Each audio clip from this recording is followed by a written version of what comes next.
Hello, welcome and welcome back. This is Jacob, and today we are going to be continuing the narration for the main story of Arknights. And let me just here at the beginning say something very quick before you hit the time skip in the comment section below that I always usually leave there. Just a couple of things to get out of the way very quick before we begin with the usual spiel.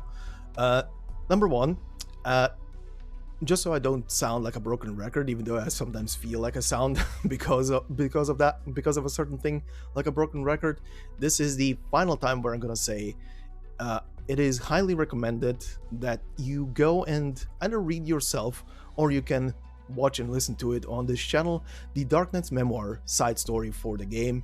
It will pretty much bring forth a lot of or rather certain characters' motivations that are present in this very part today.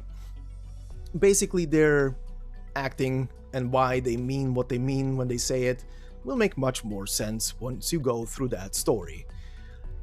Plus, it will prepare you for certain events coming into the future, obviously. Another thing would be the A Walk in the Dust side story. Not so important, but mostly because of certain things that are being discussed during it, especially because it's pretty much taking place across a time period that covers, well, a lot of the past before the main events start kicking off in the main campaign. Sort of important. Will also prepare you for something else later in today's episode. So yeah, that's about that part. Number two, and quite appropriately number two, today's episode will include once again two battle stages. One of the battle stages is not really important to show off, but considering that it entails a new enemy type that is pretty important, let's put it that way, I will include the whole thing in the narration as per usual. The second battle stage is very important to the overall story and certain characters. Plus, it will also be, if you do it in a specific way, like the two battles in the previous episode, unlock a special seed. And it is the main reason why I'm including, well, the second main reason why I'm including it into today's narration. And speaking of, today's episode will also be ending in a very special little way, so stick around for the ending of today's episode. And yeah, I guess this would be it. We are almost done with the Act 1 of this whole spiel, or rather the sorta roundup of the reunion arc that has started all the way from the initial arc of this story. It's been a couple of wild months, let me say it that way. But yeah, next episode will be the finale. But how about we begin with today's episode? So, if you want to skip the recap section, hit the timestamp now. If you just want to listen, I'm gonna keep it very short. Let's do the usual then. On the previous part, in the past timeline, we pretty much skipped a bit forward in time after the ending of the previous episode, about 2 years to be precise, as now Frost Nova and Patriot and all of their well, units are now also part of Tallulah's little band of infected. They're all traveling around, even though Patriot, which also includes Frost Nova, haven't really officially joined the group. They're mostly tagging along and helping out the infected that are following Tallulah, essentially. So they are essentially for now just more like a protection squad. But as time progresses, we do get to see some development on that front. First and most importantly, we get introduced to two new characters that join the group. A group of two young boys. One of them, Sasha, the other one, Eno, or Eno. Not sure how you're actually supposed to pronounce it, but considering it's Ursus, I presume it's Eno. But later in time, we would obviously know these two as Faust and Mephisto respectively. We also see a moment of a pretty decisive victory for the group in general, because they do acquire a, not in the best shape, but still a mobile city. But as there is some tension in the group that has been growing slowly over time, a group of infected inside of the movement that follows Tallulah has asked Tallulah to give them the city so they might live out their days in peace, despite how little time they might have left or how little time the city may be functioning by itself. They are even willing to part with more than half of the resources in the city. Tallulah agrees because she doesn't want to have any friction between infected themselves, because there is already enough friction that exists against the infected. After that moment is probably the first time in those 2 years that the Patriot has been following pretty much in the shadows around Tallulah, that he steps forward and finally opens his mouth and talks to her. And we get a very interesting development there, or rather pretty much the confirmation of the fact that he has spent the past 2 years observing her more than anything else, to see what her allegiances are, if she's sincere, if she means what she's doing, and so on and so forth. Pretty much signifying that from that moment onward he is fully behind her with whatever decision she's gonna do. Only that she needs to remain steadfast at what she is doing. Otherwise, he will not take that one lightly. We know how he was at the end, right? But also, we get a little moment of the fact that after the significant group of the infected splintered off with the mobile city, they obviously also, to divert the pursuing forces, have pretty much given away the location of the main group, and they are being ambushed at that point. But obviously the group itself manages to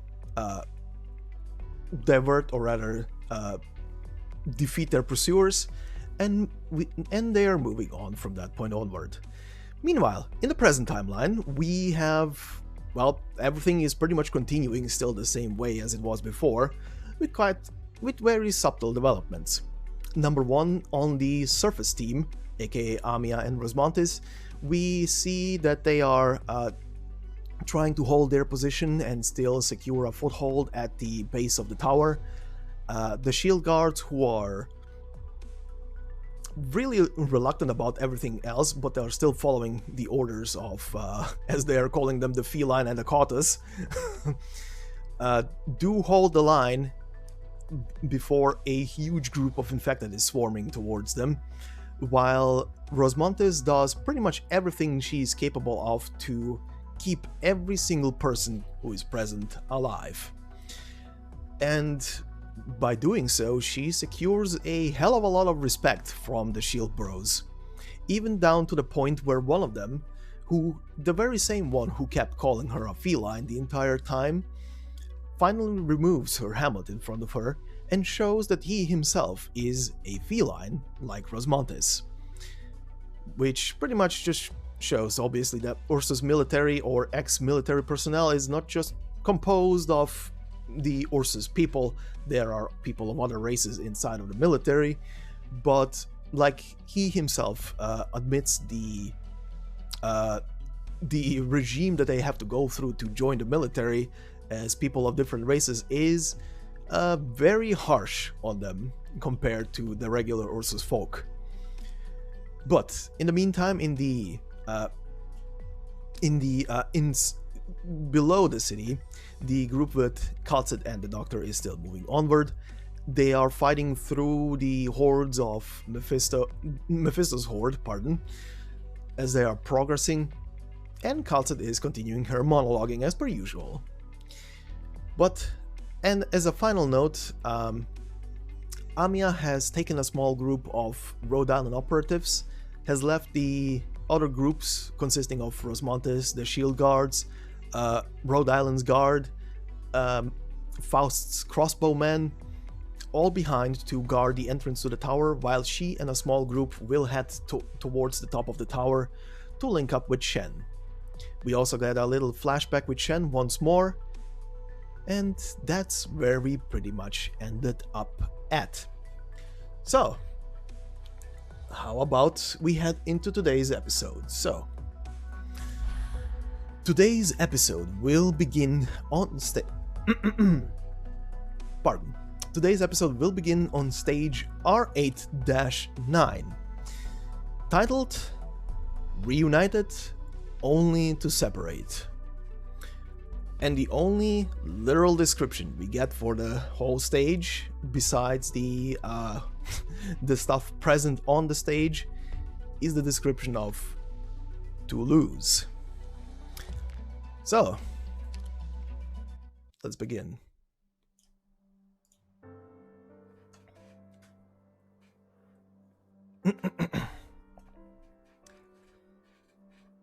Hyushi, I don't know how much further I have to go. I can hear the winter feathers chirp every now and then. Is that supposed to mean something? Does it mean that spring will be here soon? It's still very cold here, but it shouldn't be much longer until it starts to get warmer. It's been 3 weeks. We finally found 2 more villages willing to trade with the infected. We've set up camp at an abandoned settlement a few kilometers away from them. There's plenty of fuel here to last us a while. You can imagine how awful tree bark tastes. I don't even want to listen to the old man tell me how nutritious they are anymore. December 7th. I am very well aware where this road is taking us. Nonetheless, we have to get to the end of the road, even if I don't make it. Yelena, Alina, and Ino and Sasha as well. I am sure they will make it. But the road beneath our feet is just way too murky and hard to see. Will they reject us? We can't bring their hopes up too much. It's a bad thing to make a promise you cannot fulfill. The Ursus Empire's promise about bread and bed was nothing more than a ruse to cover up their atrocities and lies. And lies are what led to tyranny. Will they come to loathe us? It's very likely. If it wasn't for how hard life is in the northern plains, people here would probably report the infected to the patrol unit the moment they spotted them. This kind of animosity probably came from how worried they are about their own situation. I'm not like Boulder Casti. We certainly need to be on the lookout and avoid that, but I don't believe that's in their nature. We can't hold it against them just because they want to look out for themselves. Definitely not. Will they try to hurt us? I have no idea. And it's probably not something I can worry about too much. No matter the case, I think most people are only like that because of the circumstances they are in. If they had a teacher like Alina, a team like ours, or the chance to live in harmony with the infected, I'm sure things would improve. Most of them were simply brainwashed by the Ursus' twisted ideology. We can help them. Knowledge can change the way people think. It's a really difficult thing to do. That's even though I believe if you always hold fast to your beliefs in your actions, getting everyone to accept the truth should be one of the simplest things to accomplish. The words above were crossed out. Naturally, the letter was never mailed out. So yeah, if anybody was at any given point thinking of, did these letters ever reach Shen? Nope, not a single one. These letters are pretty much just there for her own peace of mind. But anyway, continuing. Oh, good morning. Wouldn't it be dangerous for you to head outside right now? I talked to the soldiers and they said the patrol unit all went to the village to the west. Did someone see you trading with them the other day? It's not impossible. Anyway, you should stay away from the west. I know. I'll go to the village to the east instead. I should still be able to barter for some things there. Oh, you don't need to worry so much. Remember, we used to find ourselves in situations much more dangerous. What are you trying to get this time? Some canned fruits and dried vegetables. Are those things really worth heading outside for? Our fighters will get sick if things don't improve soon. It's about time you pick up a few things about taking care of yourself. We're having trouble just getting enough food to feed ourselves. I really don't think we should go out of our way for... Now, Tallulah, that's not right. It's precisely because there are times we don't get enough food on the table or even clothes to keep ourselves warm that things like songs, music, fruits, and flavor, and our desires for all the things that delight our taste buds, our eyesight, and our sense of smell are also important. These are the things that remind us what we are fighting for. We are fighting so that everyone can lead a decent life. Naturally, your health is part of all of that. With just some vegetables and fruits, we can help a lot of people fight off their diseases. Rebuting me with my own words. That's cheating. Hey now, cheating? That's quite a serious charge, isn't it? Here, say it after me. That's smart. Okay. Do you need someone to go with you? A bodyguard, that is? That probably isn't a good idea. I may be infected, but I am not that special. I wouldn't want anyone to find out about us just because of me. Besides, it isn't too hard for me to hide my infection. Easier than for some of our soldiers. Okay, but you should still be careful. I don't think we can completely trust the villagers there. There are a lot of things that don't add up there. Yep, okay. Oh, I'll try to get us some pears too. Or do you reckon the Yetis like apples more? I think they are more of a fan of raspberries, but let's not worry about them. They know how to look for these themselves. I've got a meeting now. Okay, I'm leaving. Elena? What's up? I'm thinking about putting together an infected education group. Would you like to run it? Huh? Am I really the right person for that? You have a much better reputation than me among the non-combatant infected. It'll be easier for me to introduce you to everyone. That's not what I mean. Knowledge is a means of fighting itself, Eilina. I insist. Well, I'll leave the decision to you. I don't need to write up any speeches or anything, do I? Oh, I can hear the applause already. Stop teasing me. Okay, I'll get going now. See you later. Don't stay out too late.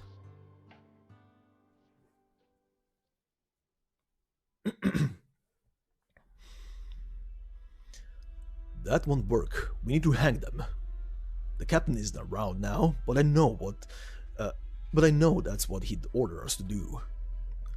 Remember, guerrilla fighters, we are not an army, at least not yet. It gives a bad impression. When they first joined us, it was because they trusted us. They only started having doubt because of hunger. That's the only reason they made this mistake. It only happened because we didn't keep our end of the bargain. What bargain? Feeding them what little food we have left? We promised the infected a place to stay. Not everyone came here for a noble end. That's not realistic.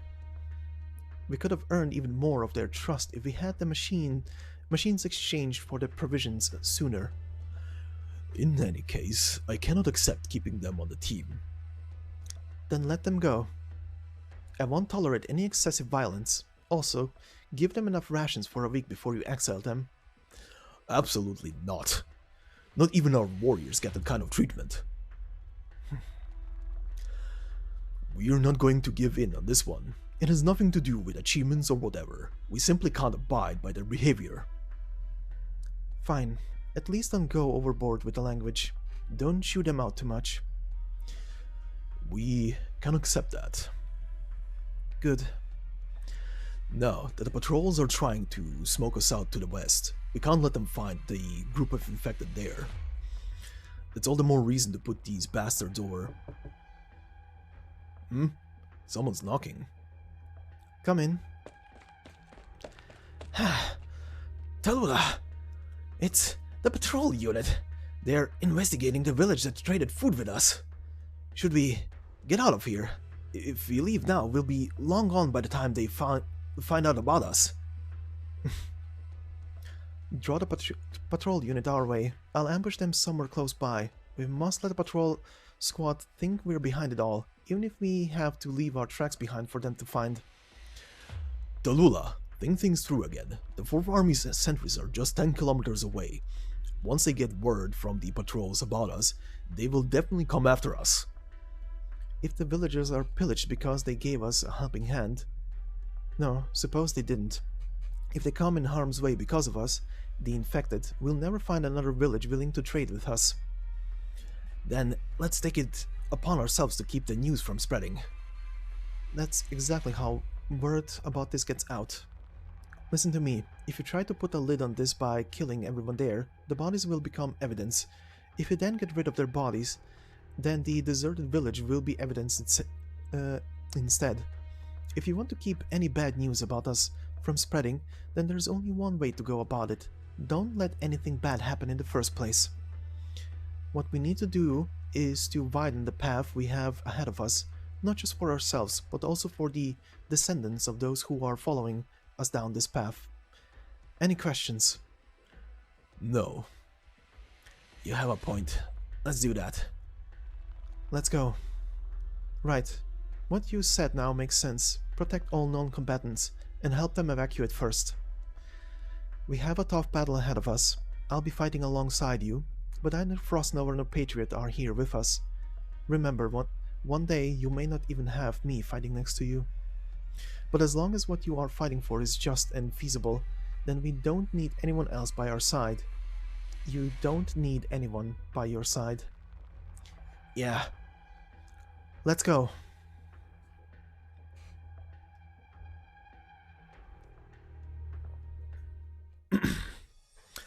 And from here onward, we obviously go into the battle stage. Nothing special about it. It is a pretty standard, as has been for the most part through the past timeline, civilian rescue mission, essentially civilian escort mission. So therefore, we are going into the after part.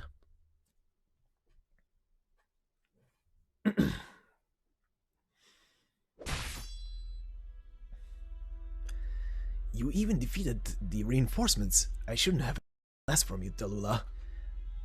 What about all the other infected? They all made it in one piece. The backup safe house we found really came in great use.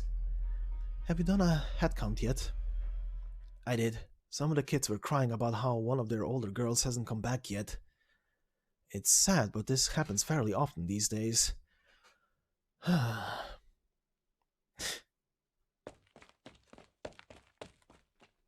Tallulah, we found the rest of the patrol unit. Looks like they're just been running away this whole time. Which way did they go? East. Makes me wonder if they'll come across the folks we exiled. Tallulah? Hold on, Tallulah, where are you going? Running.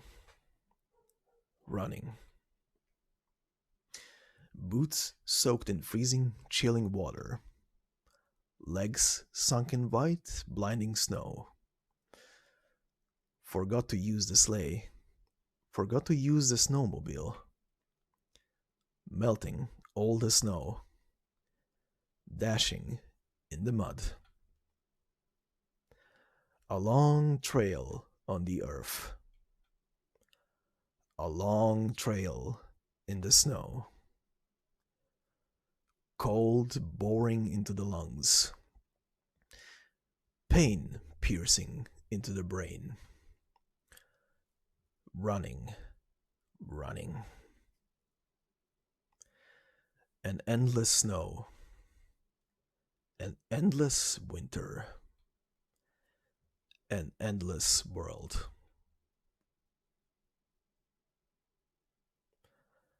A drop. Tallulah stops in her tracks. Another drop. Tears drip down the corners of her eyes. She does not notice the drops she shed. Alina lies there on the ground. She grips firmly onto the empty basket in her hand. Her clothes are dyed red with her own blood. The grass and the mud around her body, once pale white, have been dyed a dark shade, no less intense or florid. The snow keeps falling, relentlessly.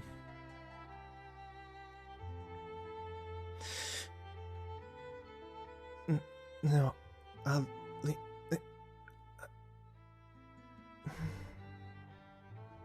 Tallulah? Alina! I didn't want you to see me like this. Don't talk, Alina. Stop talking. Just don't talk. We need to stop the bleeding. Just hang on. I'm not bleeding anymore. It's just... In that case, let's go. We need to get you to the medics right away for a blood transfusion. It's okay. Don't worry. It's just the things I traded for. Don't worry about those. They aren't important.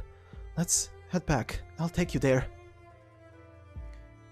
The Draco carries the Alafia on her back. Only now does she notice.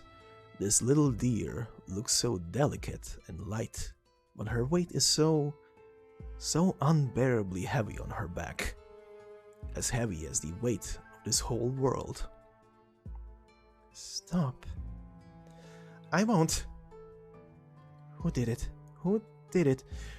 Who did this to you? Was it the patrol unit? The villagers? Those bastards. Those bastards. I'll burn them all. Wait. Don't tell me. Was it the infected we exiled? Those ungrateful shitheads. No. If the shield guards gave them any rations. Tallulah. Alina, I'm listening. Just tell me. I won't tell you. Why? Why? Are you not going to at least give me the chance to avenge you? You mustn't. Don't you remember what you said to me yourself? You mustn't fight for revenge. You've already chosen, Tallulah. You've already chosen a path to follow. Giving up halfway, all because of me, I won't have it. Don't hold this against anybody. You mustn't. What are you talking about? What are you saying? How can I not? How am I supposed to not hold this against anyone? You told me yourself. You said yourself that you can't harbor hatred against anyone, or you'd be swallowed up by that old man who placed that curse on you.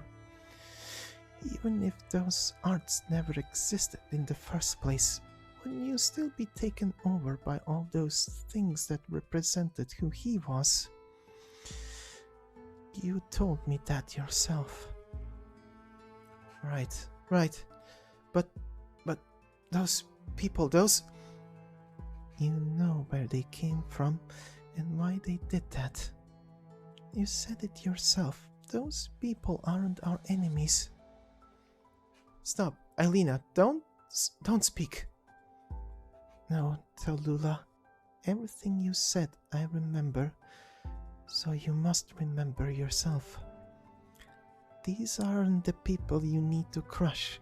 It's Ursus that drove them into that corner. It's Ursus and the world as it is. It's okay. That's enough. Alina, I get it now. Tallulah, there is one thing you can detest. Everything they did, you can scorn. But never hate anyone. Do you agree with me? Do you think what I said is right? Are our lives meaningful at all? I don't know. I'm not sure what it was that we did wrong, but I know very well just what that curse is all about. Your rage can burn down the entire plane, but you mustn't hate.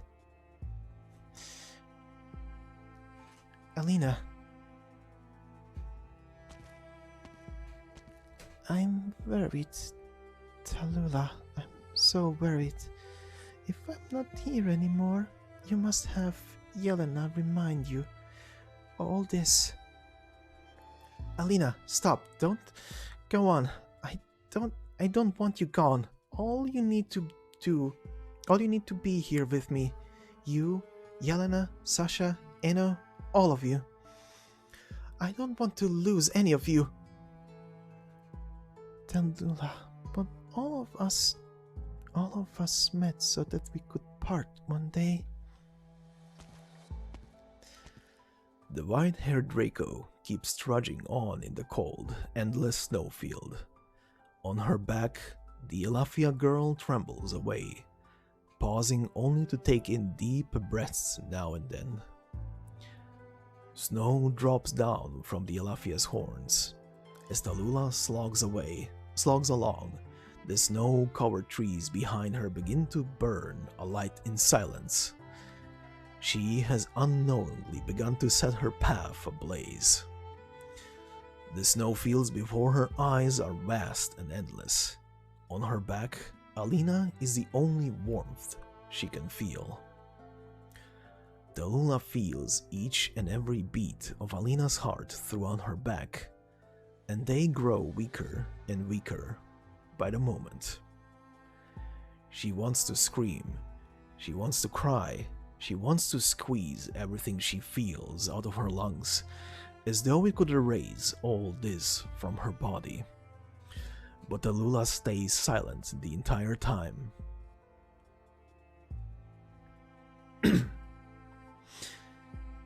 Tallulah. We'll be there soon, Alina. We're almost there. Don't close your eyes. Don't close your eyes. It's far. You don't need to lie.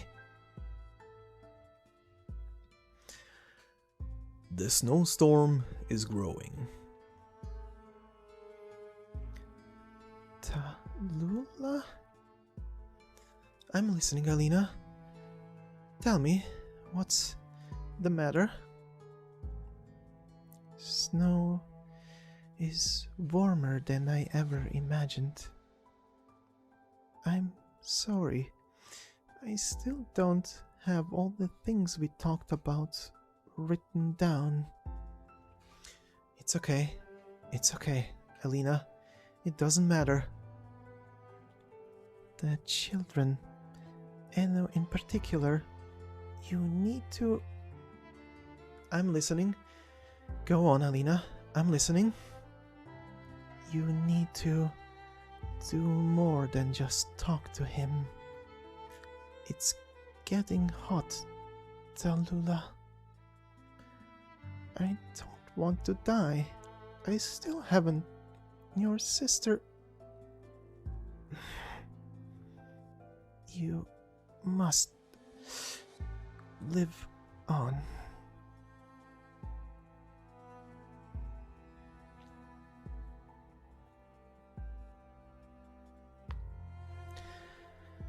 This will do it.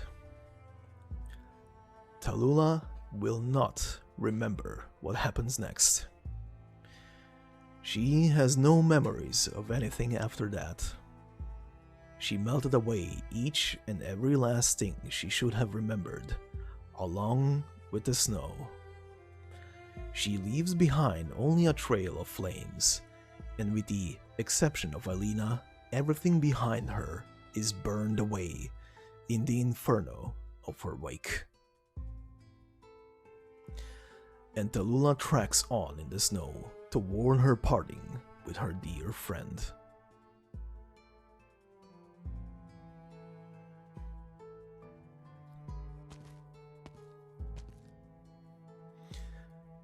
Tallulah, you're finally back. You didn't answer our calls. What?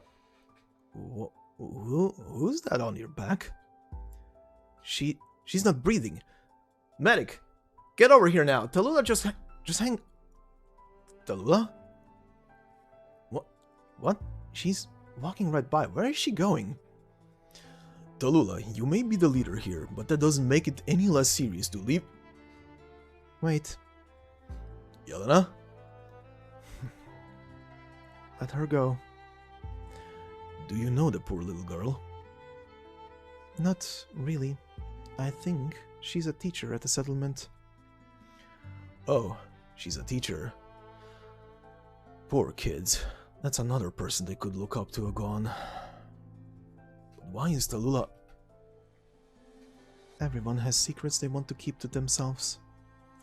Whatever happened, it's hers alone to remember.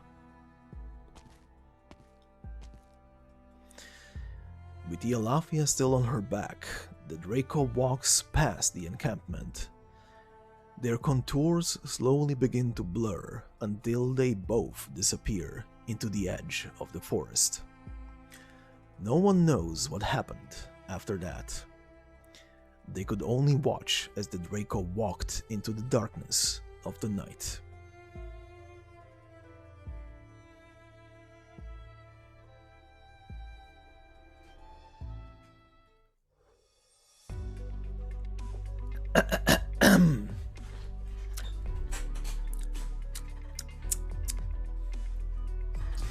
Welcome to Arknights, everybody. Anyway, Jesus Christ. Anyway, after this stage, we go straight into stage R8-10.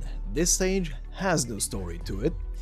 The only things here are the title being Silent Butcher, and the description of the stage being the Empire of Ursus has lost many elites throughout its many wars, but is always able to cultivate more, just as an empire should. Once again, this is a civilian escort stage. Nothing special about it, pretty much just the normal civilian here and the Imperial soldiers and patrol units. After that, stage M8-7 opens up in the present timeline, which is once again a battle stage titled Malediction, Bound for Retribution. She has not yet died, but she has already seen too much death. So, let's begin with the before part.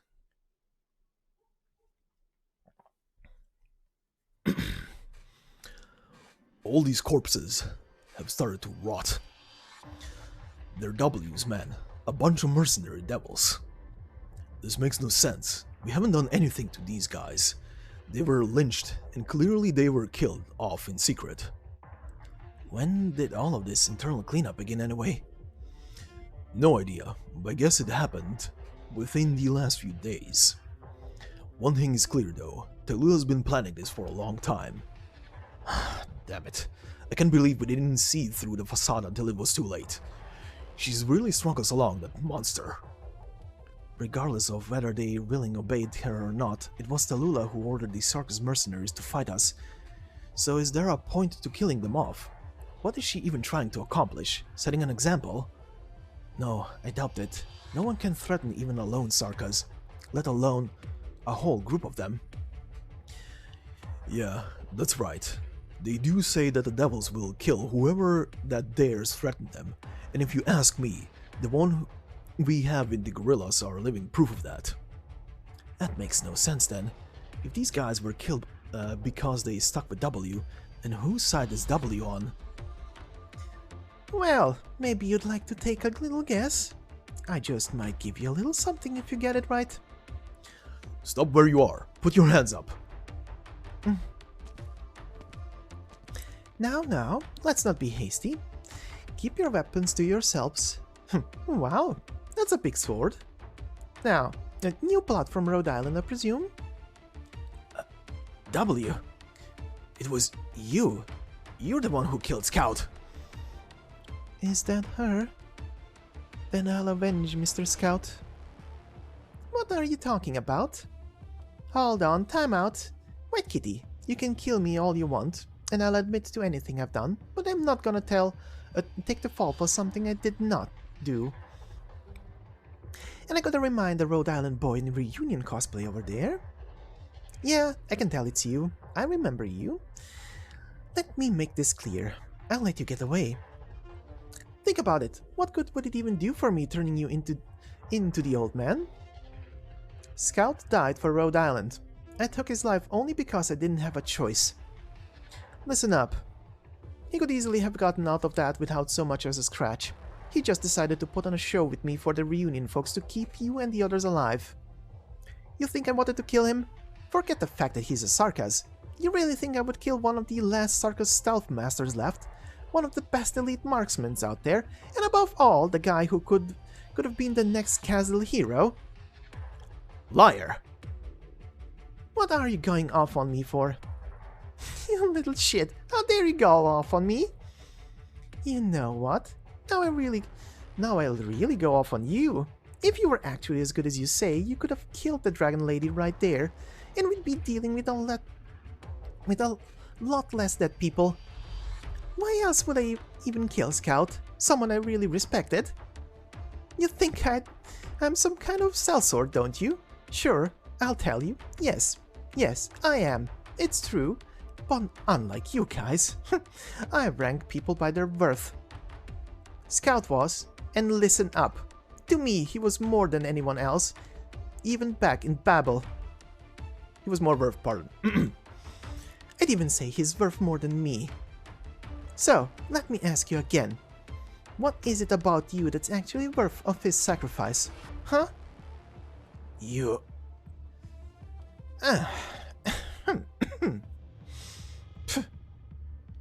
Put your hands up and put your weapon down. I don't believe you.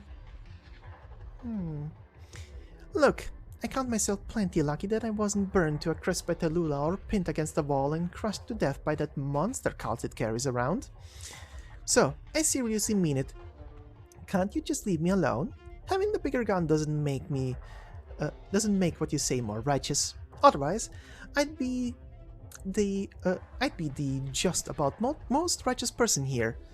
What with how many people I've blown up. While we're at it, kal'tsit said so herself. We're on the same side right now. I'm on your side.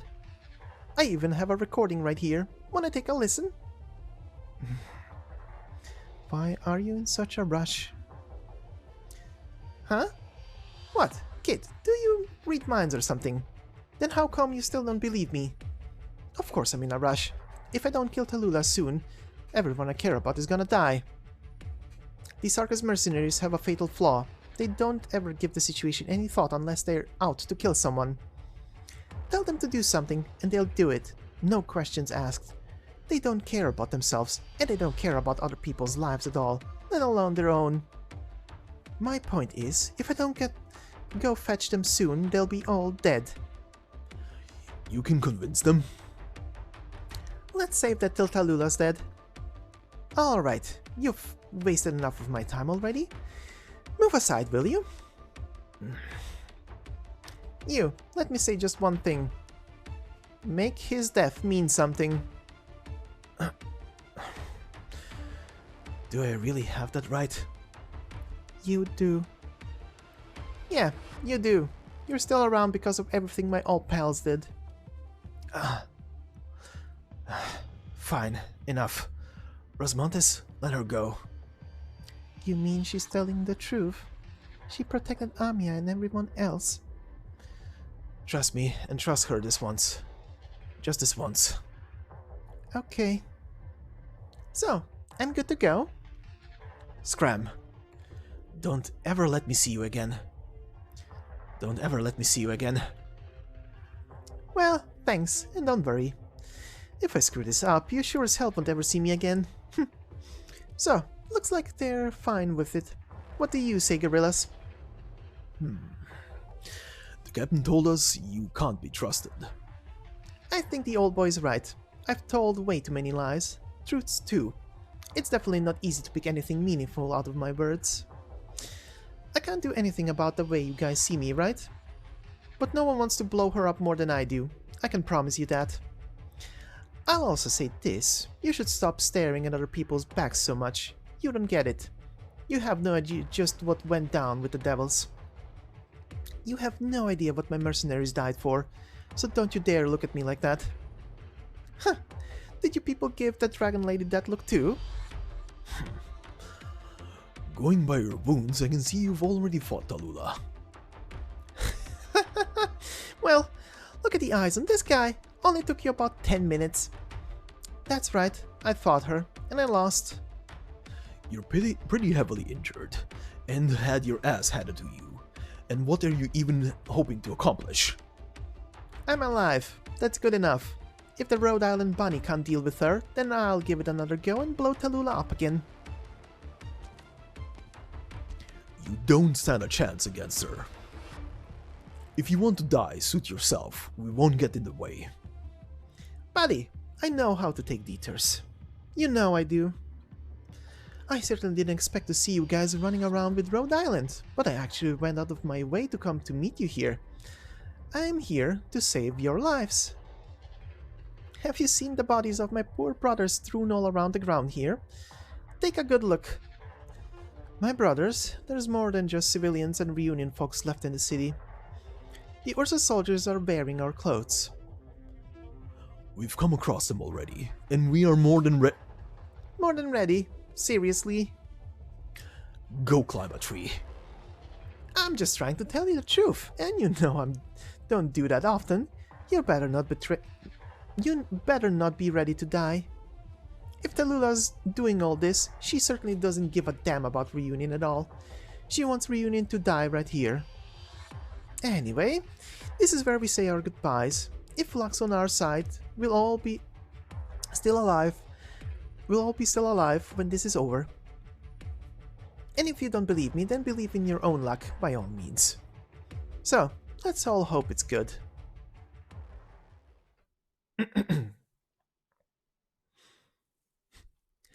Meanwhile, at the sarcophagus,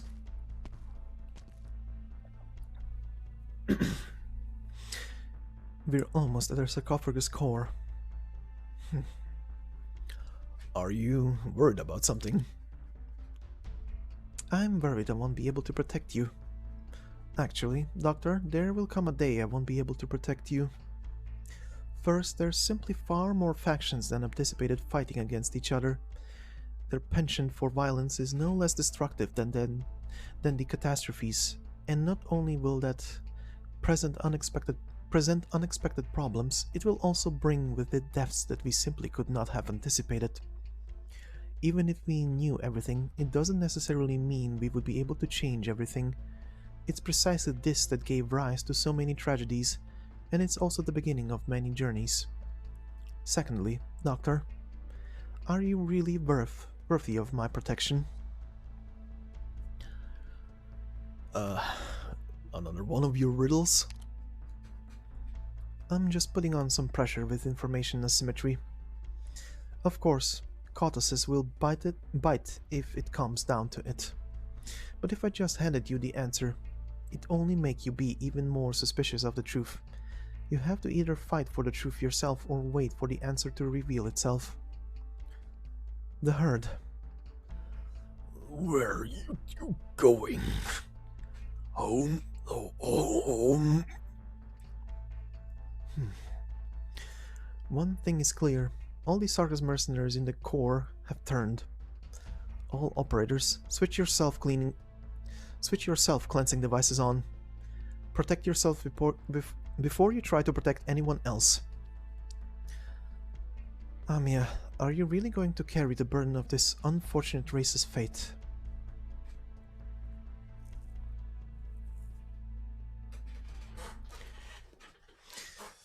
And once more, this is pretty much a standard stage, only this time the entirety of enemies are different kinds of Mephisto's horde.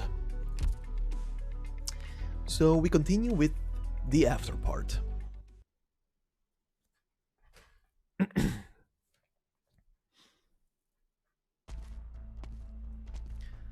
This herd is increasingly tough.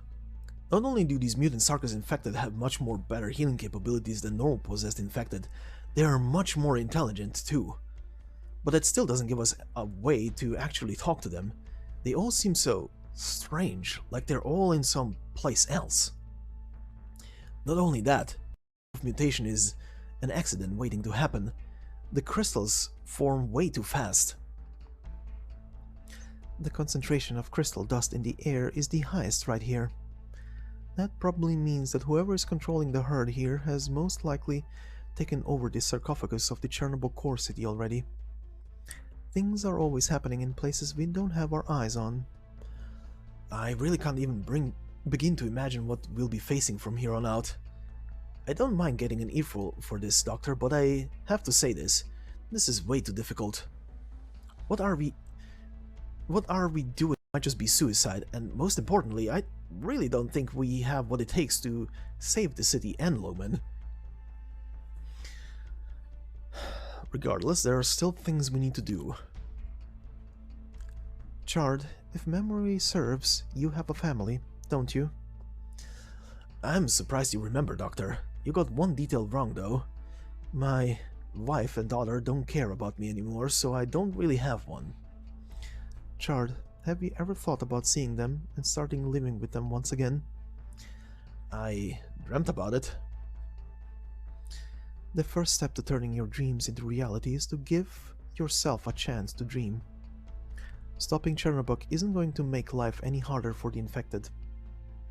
Give your daughter a chance, Chard. Give her a chance to see her father again. I'll do as you say, Doctor.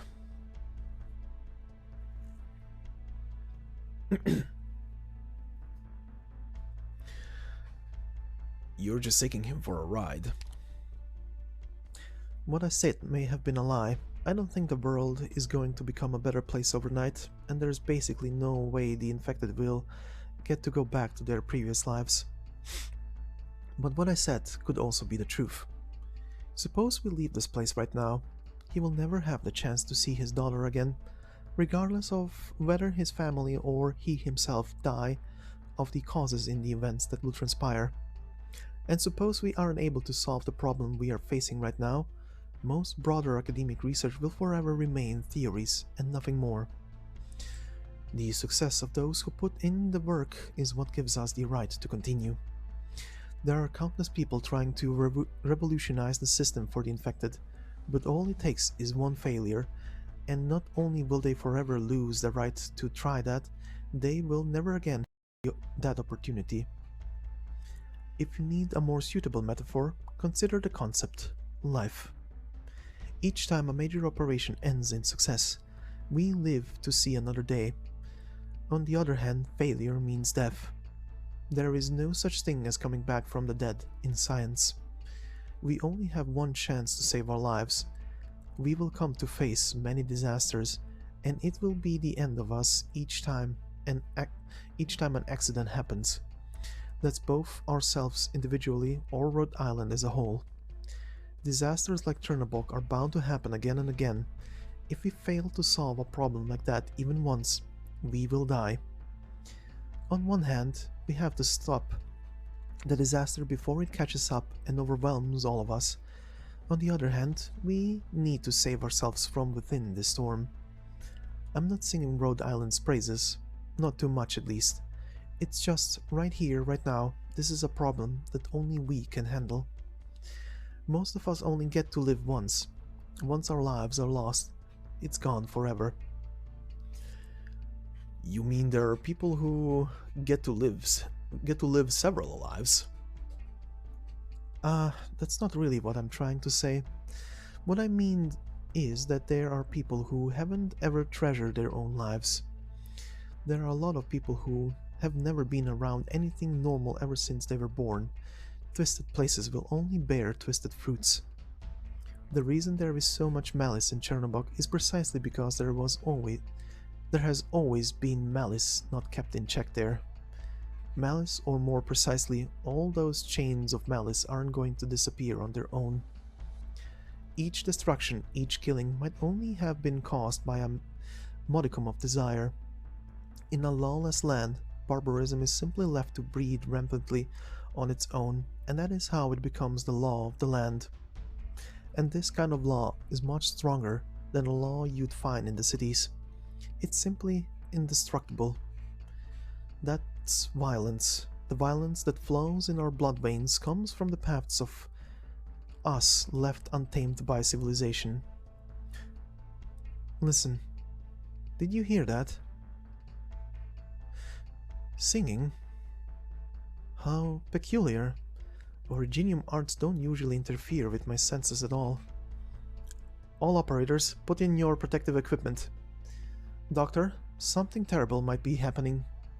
Based on the chaos we've seen along the way, we probably wouldn't reach this conclusion all the same, but I'm afraid what we are about to face might be far worse than what we could ever have imagined.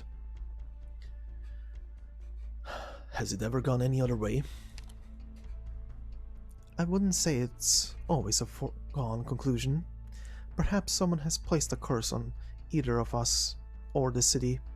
That being said, curses can be broken. If you plant the seeds of evil, the flowers of evil blossom, bearing fruits of evil. If we water the earth with goodwill, then even if this parcel of land doesn't get any better, at least it wouldn't meet such a dreadful fate and be buried by a tragedy like this. It's a shame. You look in the same direction as kal'tsit.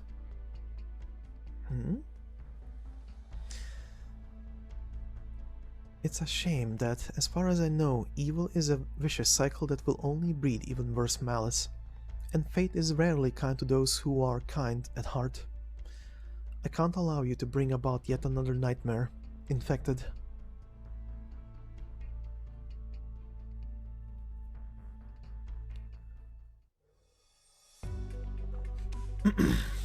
Alright. And from here on, not only does the background finally change to the one timeline in Chernobog, and we have a nice look in the background at the cityscape of Chernobog being all over the place, plus the central tower that we are trying to reach the top of. We are now going first into the final story segment for the past. So, R8-11. Snowfall blackening the earth. Yet they do not regard anyone as an enemy. The dead and the incompetent have never been among their ranks. Let's begin with the before part.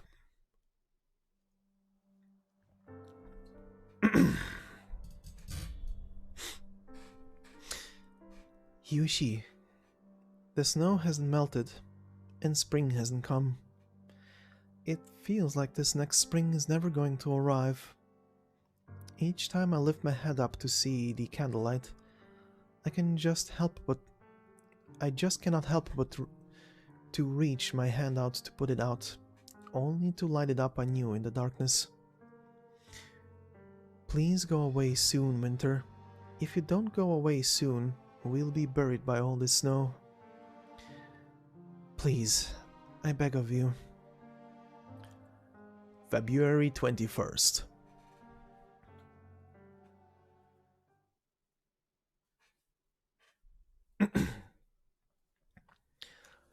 Tallulah, is something wrong? What? You've been pretty gloomy the past couple months. Did something happen? Nothing. Nothing at all. I haven't spent that much time with everyone here, but going by what I've heard from the others, I got the impression you used to be a bit more energetic. Hey, watch it, buddy. Tallulah isn't often down in a crowd like this. Why don't you try repeating what you just said to the captain and see if he appreciates it? Yeah, I can't say I have the balls.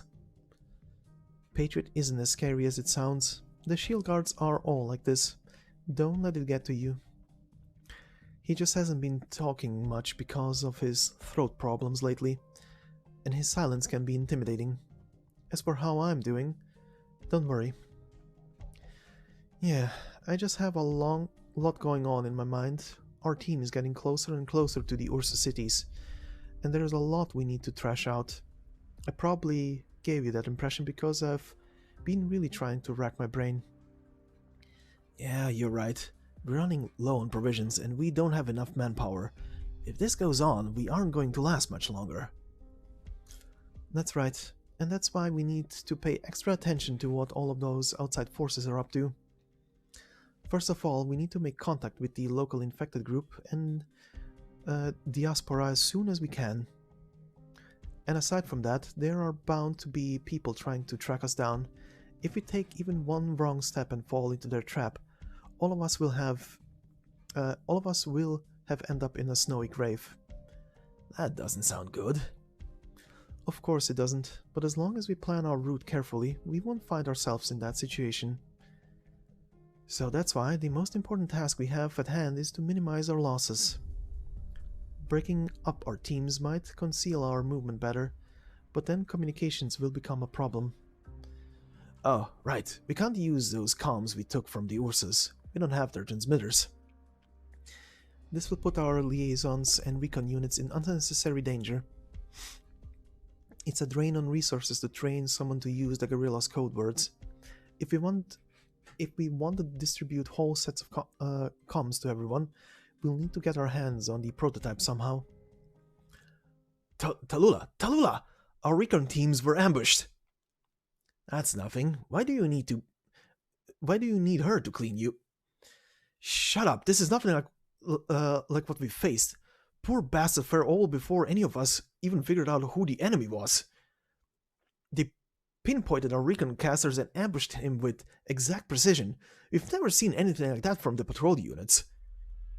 Whenever something concerns our teammates, we can't just brush it aside. Yeti, take me there.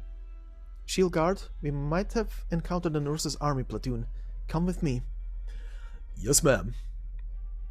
Remember, even if they are just an advanced team, be extra careful. If something goes wrong, we might have a large-scale retaliation waiting for us. We need to avoid that at all costs. Understood. Runner, inform Patriot immediately.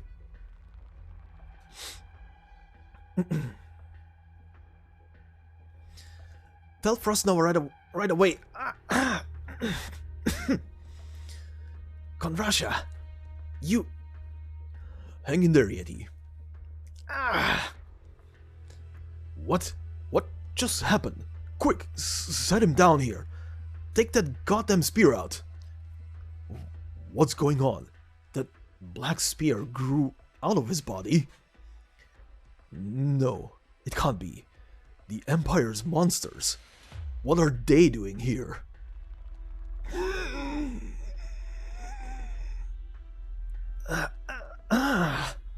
What? Think you're all that? I'll show you what for. Let's go, get him. Stop. What are you doing? Why are you stopping me? You have no idea. You have no idea what you're facing. You don't even know what exactly he is, and you want to get yourself killed.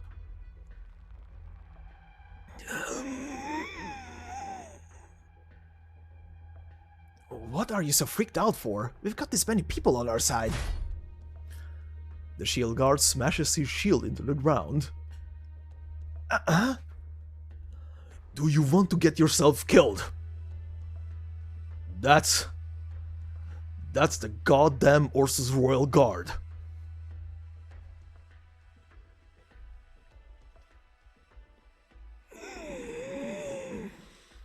Do you think that the shield guards have fallen this low? Take my advice, kill yourself now. All shield guards back in formation, protect the other soldiers. Remember, don't give them any openings. There is fear about in the air. The infected next to you isn't ready at all. I... Don't be afraid. The more afraid you are, the more likely he will kill you. He may attack at any moment. Eyes open. Don't take your eyes off of him for even 1 second. Looks like I'm leaving empty-handed again. Those 3 cities need to be cut off from the information net for being completely useless. Infected. What are you so smug for? You... Surrender to the local garrison, or I will slice all your mouths and noses off and bring them with me. Mouths and noses, isn't that... The liches. The face-rendering liches. I thought that was just a made-up fairy tale. You mean we are looking at them right now? The liches that slice faces off bodies after killing everyone, leaving behind nothing but a bunch of nameless corpses in the forest. How long have these guys been around? I first heard the story. They could only be liches. No, they aren't legends, and they aren't the demons in the fairy tales. They're murderers and executioners. How are we supposed to fight liches? We are no match for these guys. We're just people, just normal people. The infected called himself normal. You... Help me. Don't run away. All of you, stay right where you are. You'll die if you run. He's not even human. How are we supposed... I'll kill anyone who runs. What? Like it or not, you're now in the same boat as everyone else. If the defense line falls, everyone will die. They are nowhere as terrifying as you think. They're still made of flesh and blood. Not even the Royal Guard can take down a shield guard's layer of defense without a tough fight. But if you're scared, you will become their breakthrough. They'll start with you when the killing starts. We are both among the strongest forces in Ursus, and yet in the shield guards choose to oppose us and stand with the infected. How foolish. These are truly unfortunate times. He's unsheathing his blade. Shield guards, shields up. Hold!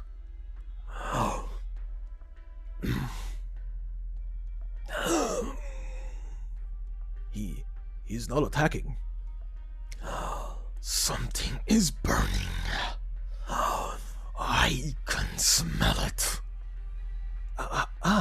My body's starting to warm up. Could it be she's here? She's here. She's here. Relax, everyone. She's here. Even the liches are no match for her flames. Don't let your guard down. The royal guards aren't... You wanted to bring who's what back with you now? You hurt my people. If you turn to violence, then we will return the favor. With violence. I see you. 3, 7, 22, 36. Speaking in code words afterwards. What are the Ursus Royal Guard doing here? Tallulah, you shouldn't have come. You shouldn't have waited for the captain. You want to know why we are here? We are here because we are looking for the Duke's daughter. In other words, you. We need to assess the situation. The sound of the snow falling to the ground is crisp and clear. What, did you just call me? The Duke's daughter, and bear in mind, given your social standing, surely there are more civilized vocabularies you could use to refer to us. Huh? Whose daughter did you just call me? You deny the truth as you are, won't do. You think I'm the daughter of a snake? Anger, and it stems from your irritation. You want to run away from the truth. The Emperor's blade. You came all the way here today to mock me, or are you here to kill me?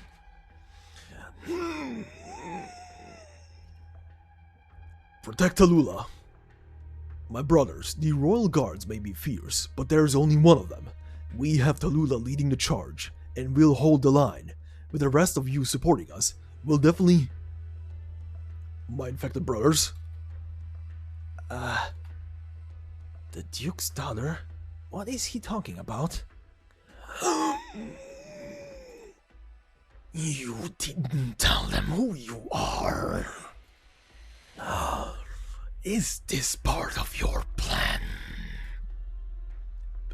Plan? What plan? How dare you mock her? You better watch who you are talking to before you try to provoke someone and turn people against her, Executioner.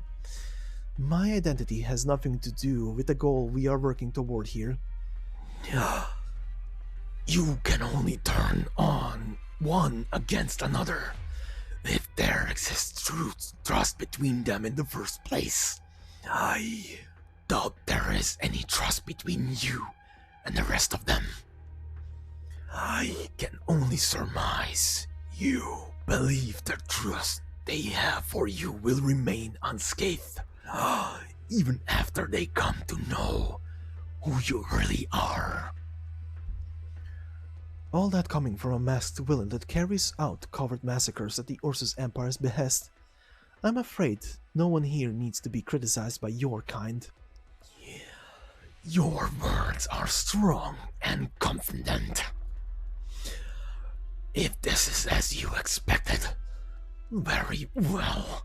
I must reassess the situation. I bid you goodbye then. Remember this well. There is one thing we share with the people standing around you. We have no trust in you. You must take action to earn even the tiniest trickle of trust. Stop. You have a question? You attacked my people. You know where we are here. Am I perhaps misunderstanding you? Who are you trying to rat out their secrets to? Which secret? Soldiers, we can't let him give away our location. Tallulah, are you confident you can defeat a royal guard? We can't do... If we don't do this, we'll face even more losses down the line. We'll have the patrol unit and even the Ursus army hunting us down day and night. It takes the royal guard time to respond to our actions. Only if we bring the enemy in front of us under control, we will have the chance between retreating or pressing forward later. If we want to be able to pick, we have to act now. Besides, while we may need to raise our guards against him, we have no reason to fear him. He represents fear, but fear doesn't stand a chance against our anger for our unjust treatment. She's right. The guerrillas have no reason to fear the Empire's murderers. How can we still call ourselves the Aegis of the infected if we just tremble in fear? A lone man is no match for all of us united. He's just a lone executioner, nothing more. You are mistaken about one thing. I am not alone here. There is one more behind you.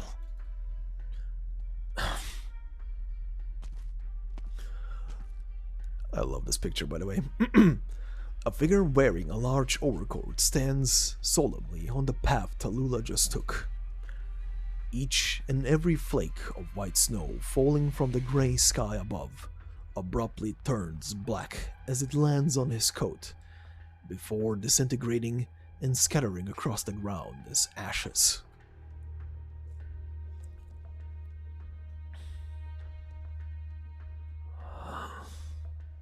There's 2 of them. So, just the 2 of you trying to cut off the dozen of us. Ridiculous. Daughter of Cachet, allow me to postulate that you've come to the following conclusion. Your peers will not be suspicious of you merely because of your identity. Then let us verify the results. If your judgment proves incorrect, then the promise your father made to us shall be considered void.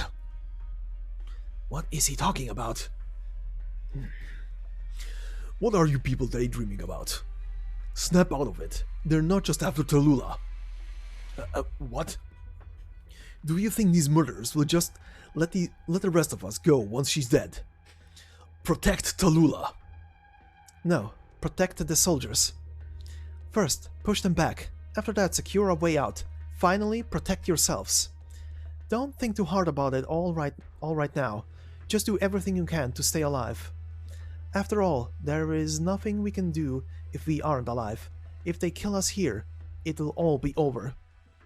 Live.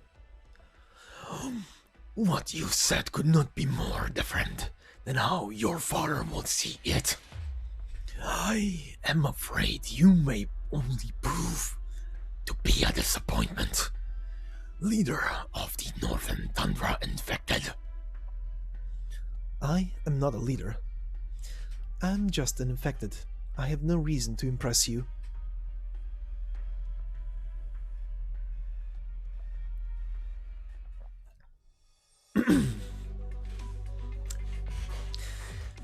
And here we have an enemy that appears for the first time. At least on the battlefield. The Emperor's Blade. As it says here, a manifestation of a certain will in Ursus, the most terrifying military force in the entirety of Ursus. They are widely known throughout the world only as horrifying specters of legend and yore. A single one is enough to slaughter entire squads. Defeat has never been a possibility. And we obviously have our good old Tallulah the fighter participating once more in this battle. And now you see why I am showing you this battle. So, let's begin. The battle itself is pretty straightforward. The battle begins with everybody marching onto the field. We got our little text about the Emperor's Blade here. Music going in hard.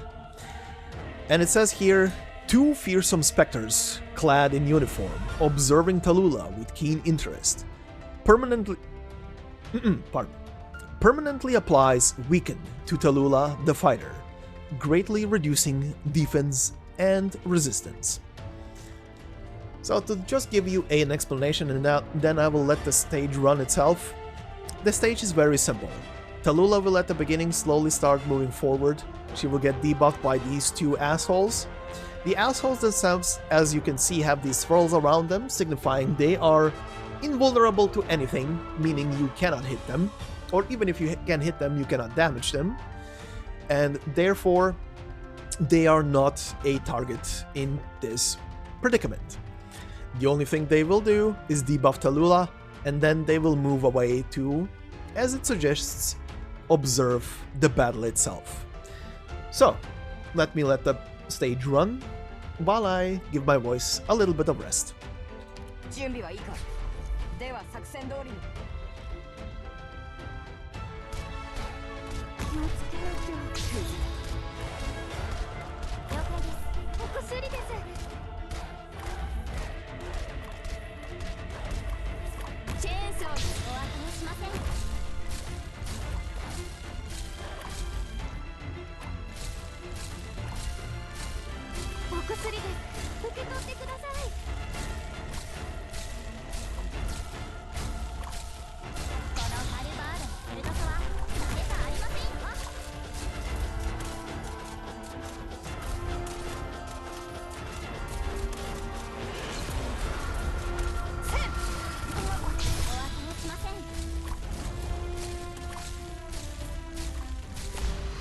しどこかが急に発火したらそれはただの副作用だから。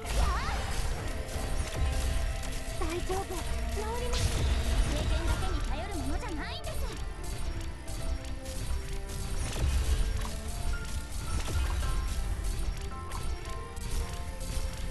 お薬です。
And that is pretty much the stage itself. Like I said, it's very simple. The enemies just need to be killed fast enough so that Tallulah doesn't get damaged, considering she's very squishy for this stage because of the debuff.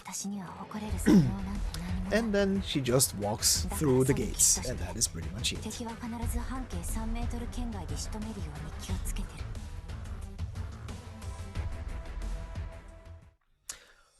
So, let's continue with the after portion.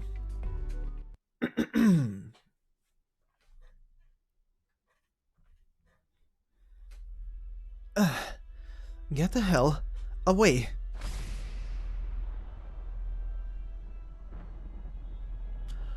Such potential.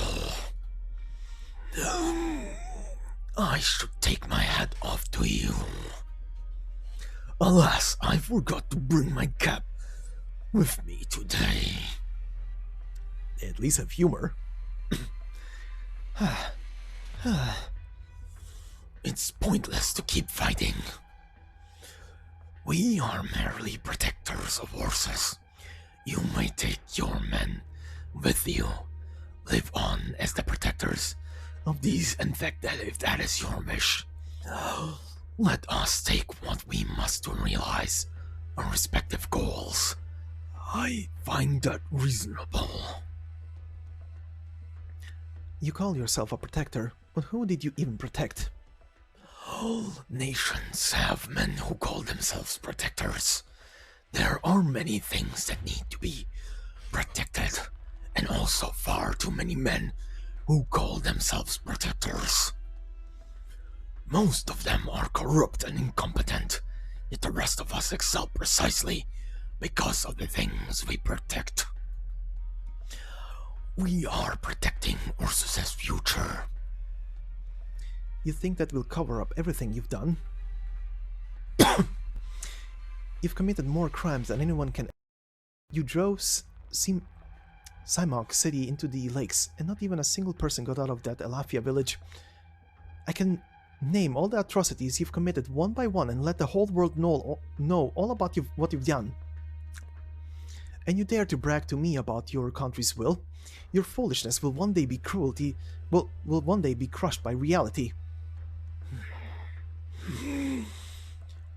All societies will at some point have to bring out their lashes and whip their laziest and most simple-minded members. That being said, we are blades, not whips. If cutting off branches that do nothing but suck the tree dry of nutrients was a crime, then yes, that makes us evil. You said you will expose our atrocities. That merely tells me you are unable to confront us, not to mention how likely the way you see things will change. If I walk towards you, I suppose you will take a step back. Tallulah, stay back. Protect the soldiers. Ursus's beneficence is of equal weight to its deliveries. When you stand up against our evil deeds, you must also face all of the good that we have done. All of it. A nation cannot be measured by good or evil. Nothing is worthy of discussion on this metric. Perhaps it's not realistic to expect you to reach his heights and fully grasp his wisdom so soon. But if everything is as he said, then perhaps we will come for your advice when that day comes. Right now, aside the potential and the seeds hidden in you, you have nothing. The Empire isn't something you can understand. Wait. No. It can't be. 36. Continuing to speak in code words. Wendigo. 2 royal guards by their lonesome aren't enough to kill me. If you want to make an enemy of me, you'd better bring a 3rd man with you next time. Captain, shields forward, push! No. Patriot. No. There are 5 royal guards here, counting the ones still trying to put up a fight with my daughter, over on the other side. The royal guards I knew would never waver or pussyfoot around. Tell me, how confident are you in your strength? We don't want to be your enemy. Wendigo, you are a legend known to a few of us in the Empire's army. Even if the common folk of the nomadic cities have long forgotten, all of us still remember the tales our forebears told us. You have my respect, Wendigo. So you follow her. Lying has become second nature to the soldiers of the tundras. It's hard to know what to believe. So, it's the truth then. You are infected. It shouldn't come as a surprise that I am fighting for the infected. That's not right, Wendigo. This plan will fail. There are lots of infected in the country.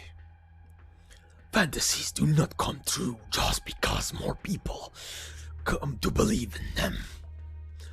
Before you write this off as a fantasy, how many of the Ursus defeats and victories have you personally participated in? You're right. My generation hasn't seen much action. Therefore, I am inviting you to join us, Ursus Captain Boldrocaste.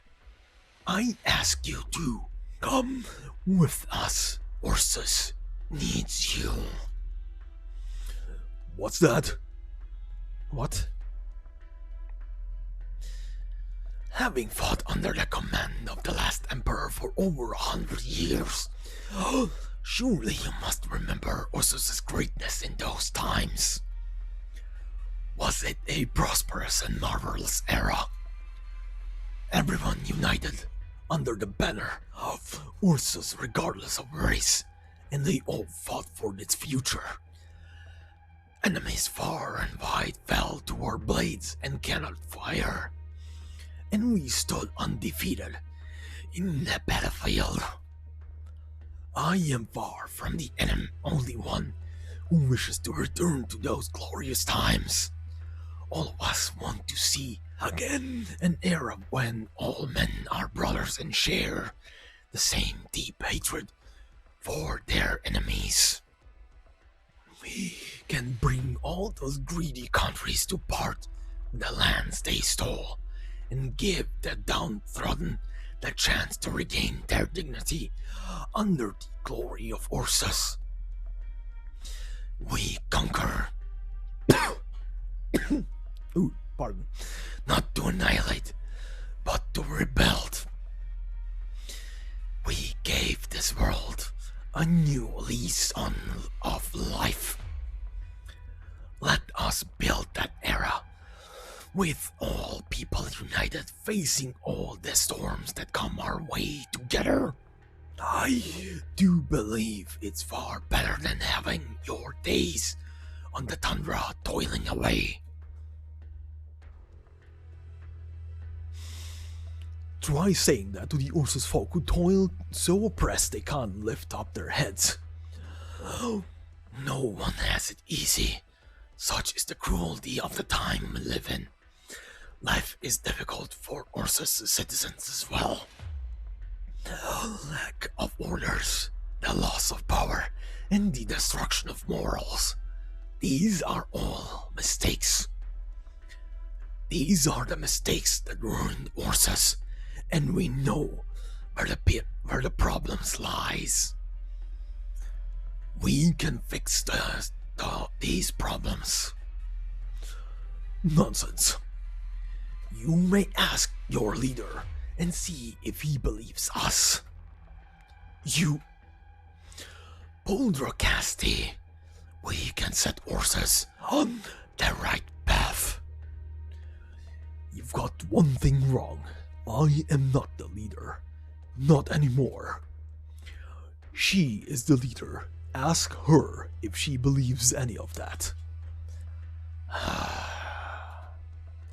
I fought with your fathers. Your strength and tactical acumen are no less impressive than theirs. But you look at the Ursus of those times with rose-colored glasses. What you see is nothing more than your wild fantasies. You cannot deny the glory of that era. Everything you did tied you back to Ursus. Even your title symbolizes your desires and aspirations. Let me ask you this then. Is there a place for the infected in that Ursus you are trying to forge for this emperor? Those positions bestowed upon you as favors are just fickle illusions, nothing more, just like those fantasies of yours. Tallulah. You are right. Perhaps things will be different with the help of you and your men. What are you talking about? Blades do not make promises. Weapons do not ever make promises. But I believe the infected are a force that Ursus should possess. In the first place, all of you should strive to become a symbol of Ursus's glory. The infected who oppose Ursus shall perish. As for all of you, if you are willing to take up arms for Ursus, it will be recognized as a glorious and noble deed. Tallulah can hear the men whispering about her. The murmurs have never been louder. Just because I don't oppose your theories doesn't mean that I agree with them. Such simplicity is a kind of arrogance. Perhaps you've come to enjoy having this kind of authority, the kind of freewheeling authority that tells you everything you do is to build a better future. What gives you the right to brag about glory? In that case, if you are fighting for the minority, on what basis are you saying you deserve the majority's endorsement? What is so righteous about your fight for the infected? Surely you will be able to give me an intelligent answer, Wendigo. What does justice even have to do with how many people you got? Royal Guard, I will ask you one question. How many people actually loved the Emperor in those days? Was that number high or low? And did the Emperor's death have anything to do with you? If I answered, it had nothing to do with us. It looks like we won't be coming to an understanding. In any case, my liege has passed. Ursus now belongs to someone else, and what I follow now is merely an ideology. Her ideology. Patriot helps Tallulah up as though she too is his family, both at his moment and for the years to come, until the day when he loses her.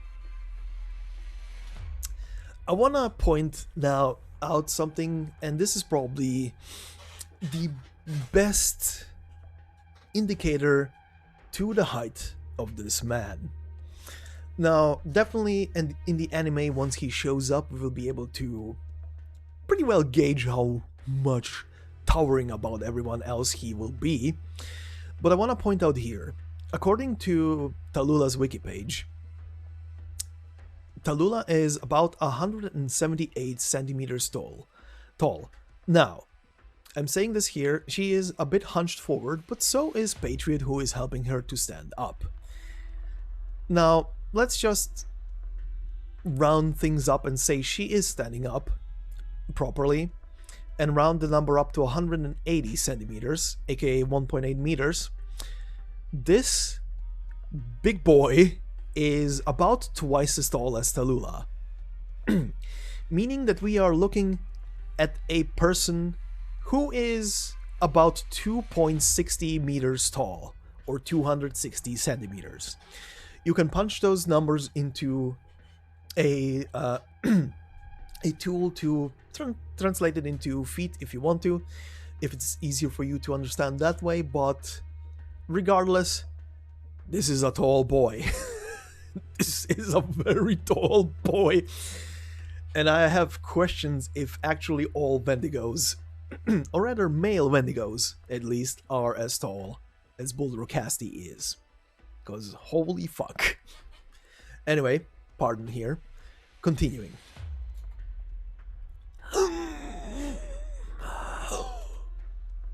Why her? Because we know each other well. Perhaps the road you described is indeed a yellow brick road, but I'm afraid I've already made my decision. I chose the infected. A soldier serves his country and his beliefs, not its tyranny. That is why I will destroy this empire and ignite a war of righteousness. We do need to support the support of the infected, and we are also fighting for a just cause. Why do you refuse us then? Is it because you believe the path, the reunion, is taking you is better than the unity and reform we seek? Because it's more efficient? Or is it perhaps because it hurts the Ursus common folk less? No, it's simply because the war has already begun, and I need to see it through to the end. Even the Emperor I served, as benevolent and kind as he was, never accepted the infected, and these promises are now nothing but lies to me. If you could truly unite the infected, then we wouldn't have a war. It is all the infected will unite under your lead. If you actually wanted to unite them, you wouldn't need me. Enough, Royal Guards. I've already walked the path you are singing praises of, and that's why I don't believe there are any better choices out there. If you tell me you had that kind of foresight, It just tells me you haven't yet faced the irony of fate. One day you will understand. Just like the 20 royal guards who died in the Valley of the Setting Sun.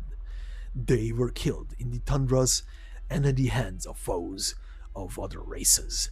It's much better than dying at the hands of your countrymen. Royal guards, I am a traitor. I betrayed the Empire. There is no room for us to reconcile.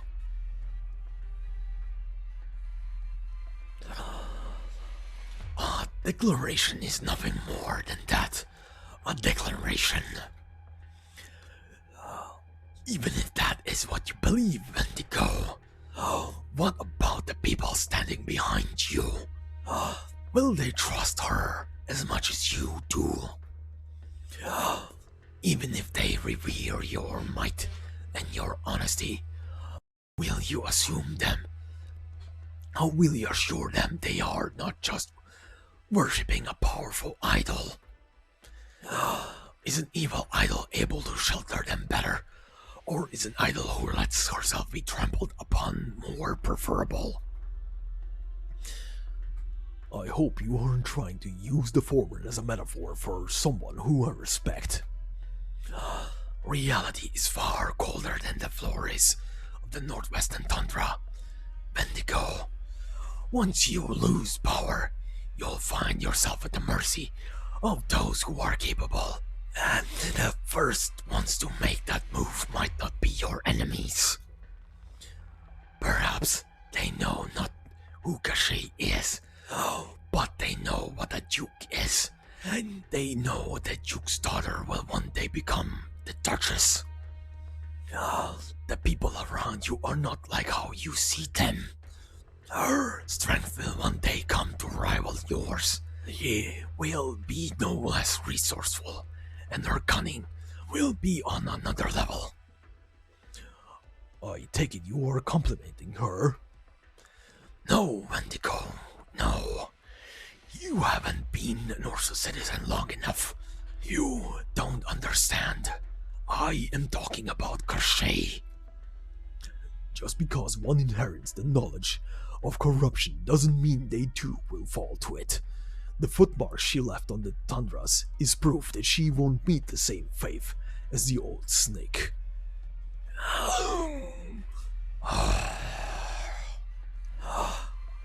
I've heard stories that you dote on young people, or perhaps pamper is the better term. I will always have respect for those that are truly worth respecting, now and always. From the moment they were born and through the years, even after their deaths. Leave. Wundrocasti. Leave. Right now. I won't hold it against you for attacking our soldiers for the time being. Or I could kill you two right now. Wait for the royal guards to come and collect your bodies, and go to war with them until only one side remains. Even if we find ourselves on the losing side. Wendigo, I am afraid I cannot spell any more secrets. Our warning isn't merely a rhetorical tool. Poltercasty. We only mourned for you. When we find ourselves fighting against each other on the battlefield, I should find myself mourning for you instead. The day won't come, Wendigo. That day won't come. Farewell, Patriot.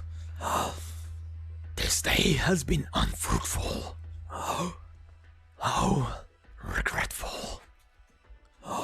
I should add, Tallulah. We look forward to seeing your improvement on the battlefield. You should lead them. You are more than up to the task.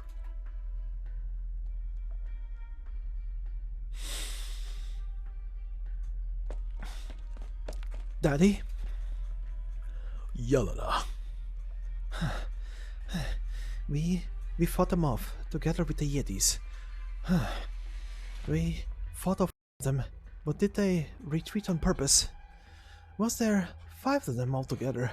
I couldn't protect my team by myself. You did fine. You will do better next time. I will, definitely. What happened here? Why is everyone... Tallulah, what happened to the shield guards? Captain, what they just said. They traced some imaginary traces in history. Tracks in history. From that, they determined that the future will be the same as the past. That their statuses decide what the future will hold. That itself is a kind of arrogance. I can vouch for her, but I am sure not everyone can come to accept this just yet. So I ask you to keep this under wraps for the time being. We all we all understand. We all know what kind of person Tallulah is. But were they telling the truth? Don't tell me. What are you thinking? You already said it yourself. A person's upbringing can't determine how you see. It's true. Tallulah. I was raised by the nobles to one day take over. There's your answer. Anything else? My leader. Please, Patriot, I told you not to call me that. Let's back it up here. Faust and the crossbowmen still have training after this. You're joining them, aren't you? As long as you do not disappoint with your character, I will support you until the very end.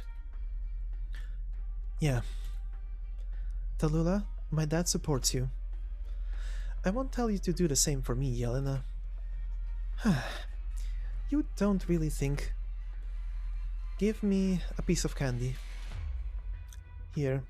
I never thought you'd ask for one of these. Let's get going. Let's back it up, everyone. If you want to know more, I'll tell you everything. Soldiers?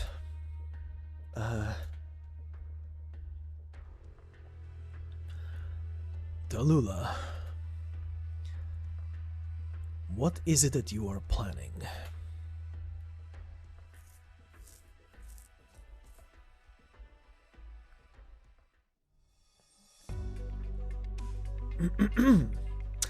Alright, and now, moving on. Back to the present timeline for one final back and forth between the timelines. Stage M8-8, titled Awakening, A Dreamer's End. An origin, a purpose, a fate, a demise, a tragedy that claims the herd, all of them.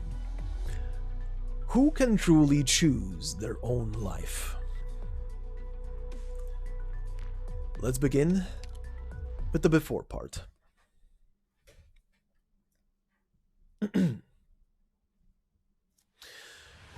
The Ursus assholes are hiding among the infected and the mercenaries. They are disguised as Reunion. Keep an eye out. Unless you see paint somewhere on their body, don't let a single one of them get away. If they even dare to take a step inside, kill them on the spot. The Reunion folks are only here because they were talked into this mess. Do we really have to kill them? Save that question for yourself. We'll see what you think in a few minutes when you find yourself getting stabbed in the back. Guard, the enemy's putting up way too much of a fight. Reunion isn't supposed to have this kind of firepower. Then what kind of firepower are they supposed to have? If we were able to give all of our mortar gunners the newest weapons, we probably could have taken the city down directly without the catastrophe. I don't care about covering their tracks anymore. They're trying to rush inside at all costs. If that's the case, why didn't Tallulah keep them close to her? Because she's afraid. She's afraid we'd see through their identities and their plans. Not even she would be able to cover everything up if There were too many people. Besides, those aren't the kind of weapons you can just pick up and take around. They probably had all of those weapons stashed across the core city long ago just for times like these when everything falls apart. They were designed to deal with us from the start. They want to kill us. They want to kill all of us. But they're wrong. We will be the ones doing the killing today, not them. Hold the line. Forward. What are you going to do? You want to leave the battlefront? Rhode Island, take a better look. We are the battlefront. Wherever we are, that's where the battlefront is. Forward. That isn't going to work. Our teams can't keep up. We'll hold the line and find an opportunity to take them out. Then you'll keep up. Phantom Crossbowman, can you do this? We really don't have much of an advantage without the captain. But you can do it. Right. Captain Faust was willing to throw his life away for the rest of us. If Rhode Island's rabbit can really help us get revenge for him, we're more than willing to put our lives on the line. No, you don't need to. You're from Rhode Island. I just need to bomb their position directly, right? Radian, if you're reading this, help me jam their signals. If you need their I just need their headphones to blow up for a moment. Yep, just a sound, not an actual explosion. You can blow their ears up too if you want to. Okay, in 5 seconds. 4 seconds. Phantom Crossbowman, get ready. What? 3. Guard, have your team break up. I'll trust you this once. Shield guards, take your shields down. You'll be out in the open. It's okay. But the guerrillas? 1. If someone's willing to put their life on the line for us, then we'll put our lives on the line for her too. Look, all the bastards pretending to be Reunion passed out all of a sudden. 3. There is a question that Guard has asked himself many times. He finds himself wondering this once again. There are many operators in Rhode Island with astounding powers, and with those powers they can easily influence the outcome of the battle. How should he look upon these formidable allies? Once he got an answer from Ace. He got another answer from Scout, and now he found yet another answer in Rosmontes. As her massive swords begin to bear down on the enemy's artillery, and as the Sarkha's mercenaries begin to raise the crossbows in their hands, Guard can't help but yell out of his lungs. Shield guards! Shields up! Protect Rosmontes! Together, they are a squad. They need to be protected. They need cooperation. And they need understanding. They are people. People who are fighting gallantly. Just like him. Got him! You've got pretty sharp eyes, kid. Thanks, Guard. Don't thank me. Just keep doing what you're doing. All shield guards, squad members, and infected. And my friend, my family. We will make it home. We will defeat them, and Amia will defeat Tallulah. Then we'll all go home. We'll all go home together.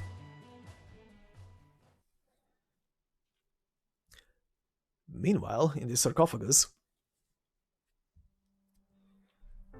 Where am I? I should go back. It's a little cold. What's up with those black shadows? Oh, I remember now.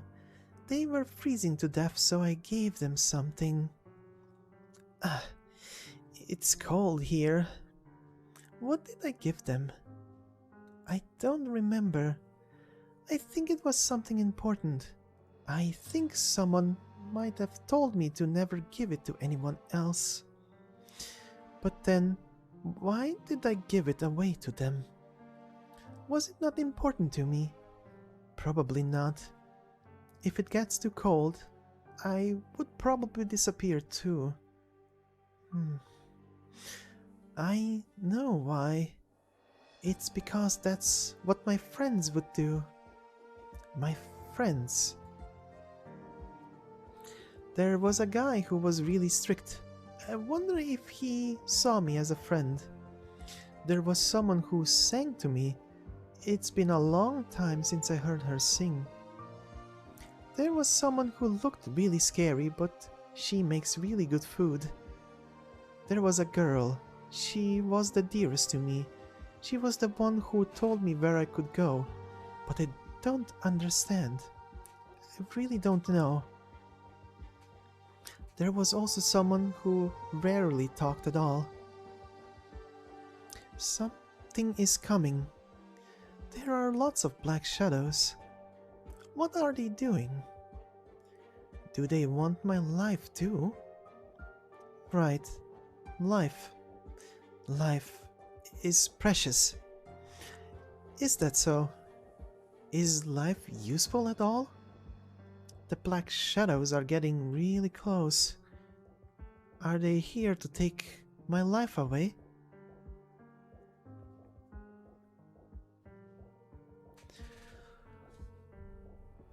Just what is that? Take a step back, Doctor. Don't get any closer. We got here too late.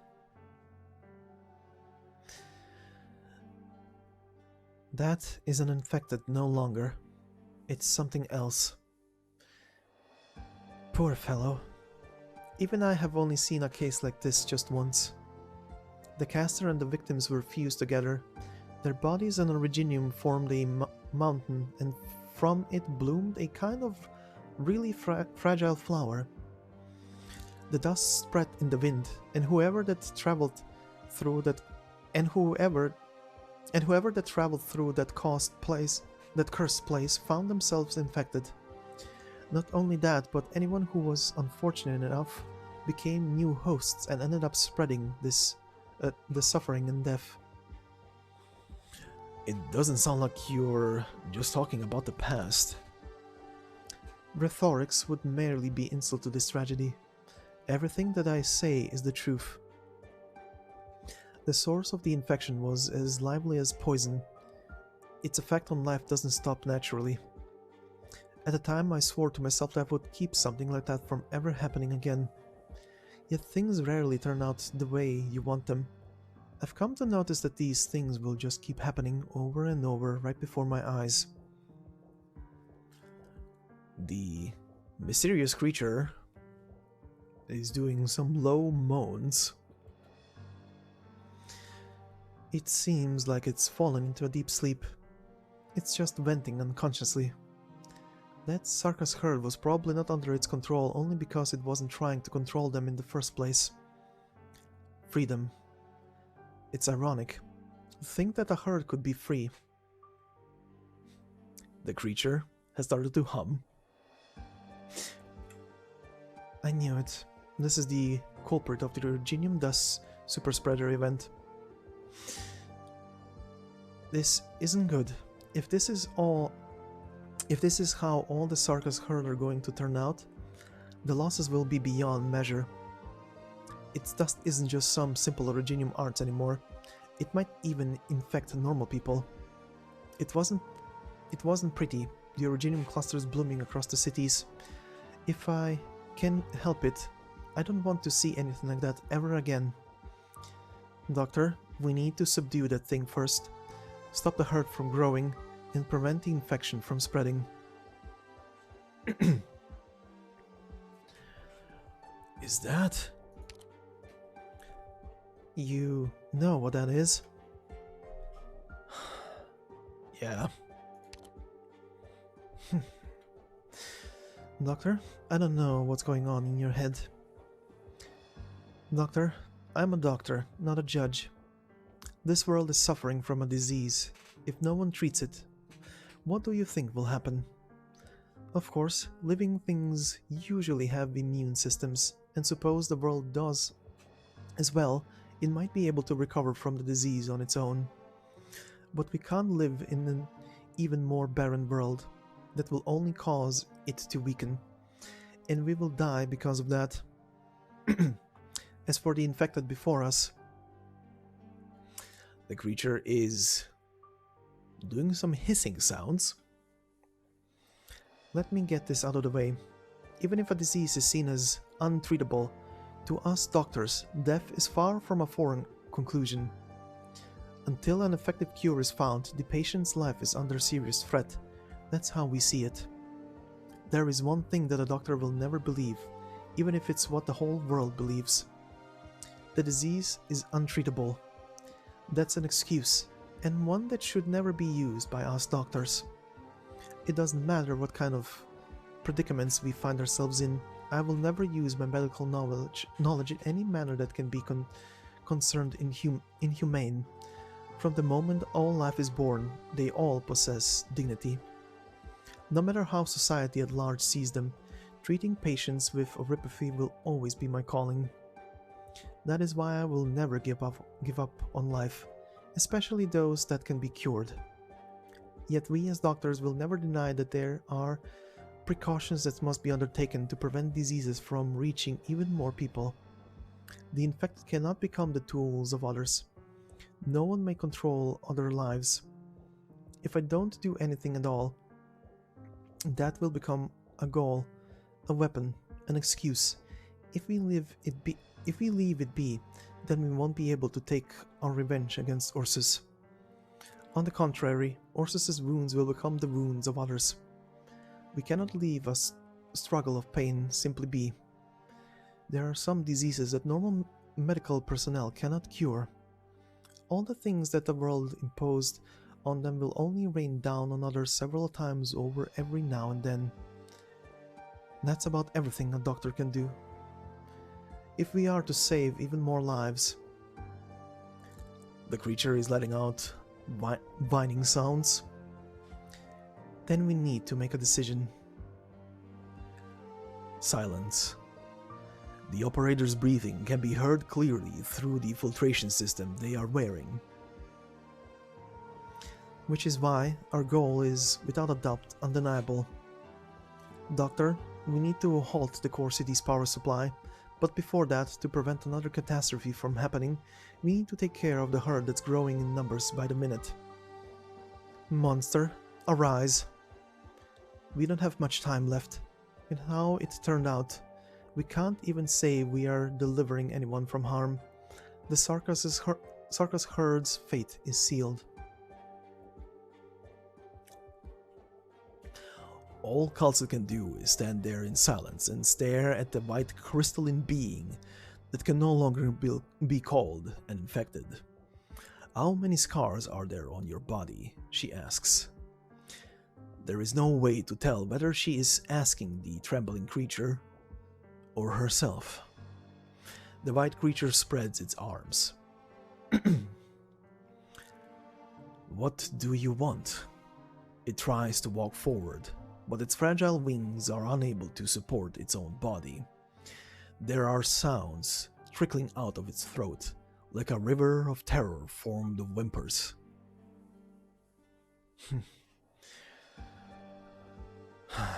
What a beautiful creature. Creatures of artificial nature can usually be tracked back to aesthetics. Yet don't be fooled by its appearance. No matter how beautiful it may seem, you are looking at the culprit behind the surrounding devastation. It's singing.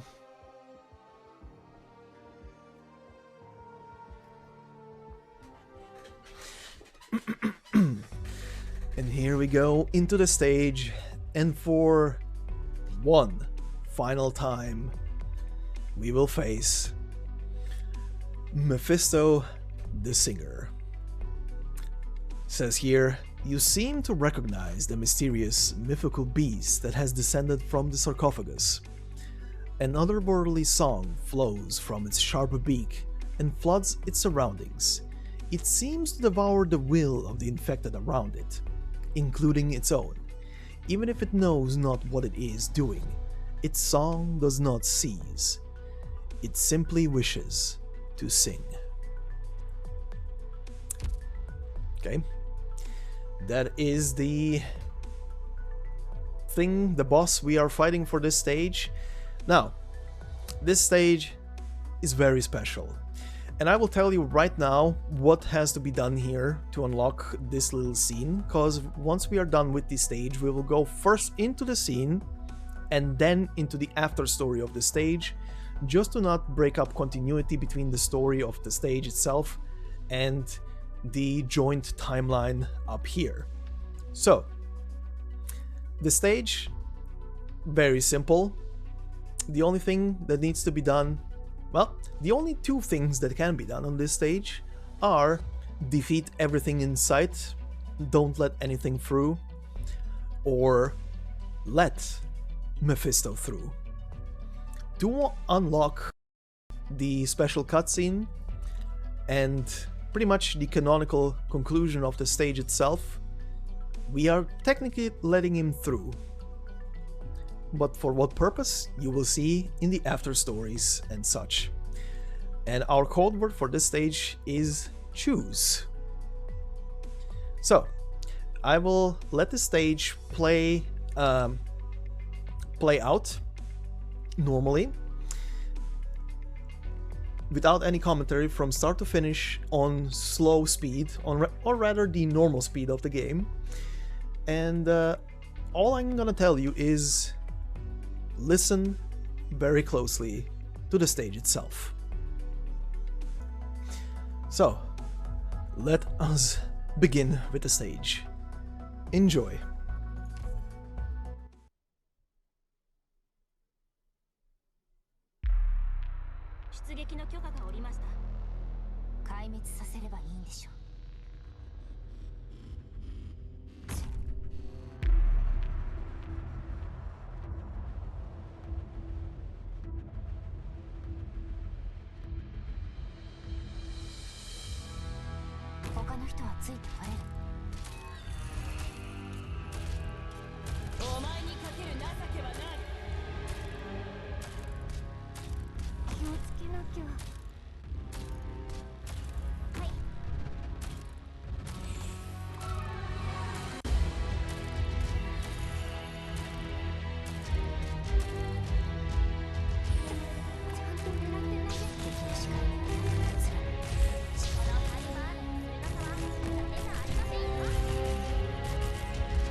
I wish they would take out the mission accomplished there, but what can you do? The song that you have heard when Mephisto enters his second phase is essentially Mephisto's theme. It is also the song that has been in the past sung to Mephisto by Yelena herself. So it is a very, very important track, you could say. But anyway, we will continue in a moment while I set the sound settings back. So, second. Alright, and as I said, we are gonna go from the extra cutscene that unlocks from this stage by, yes, letting Mephisto through. So, we begin with EG-3, Burned Fragment number 3, A Matter of Choice.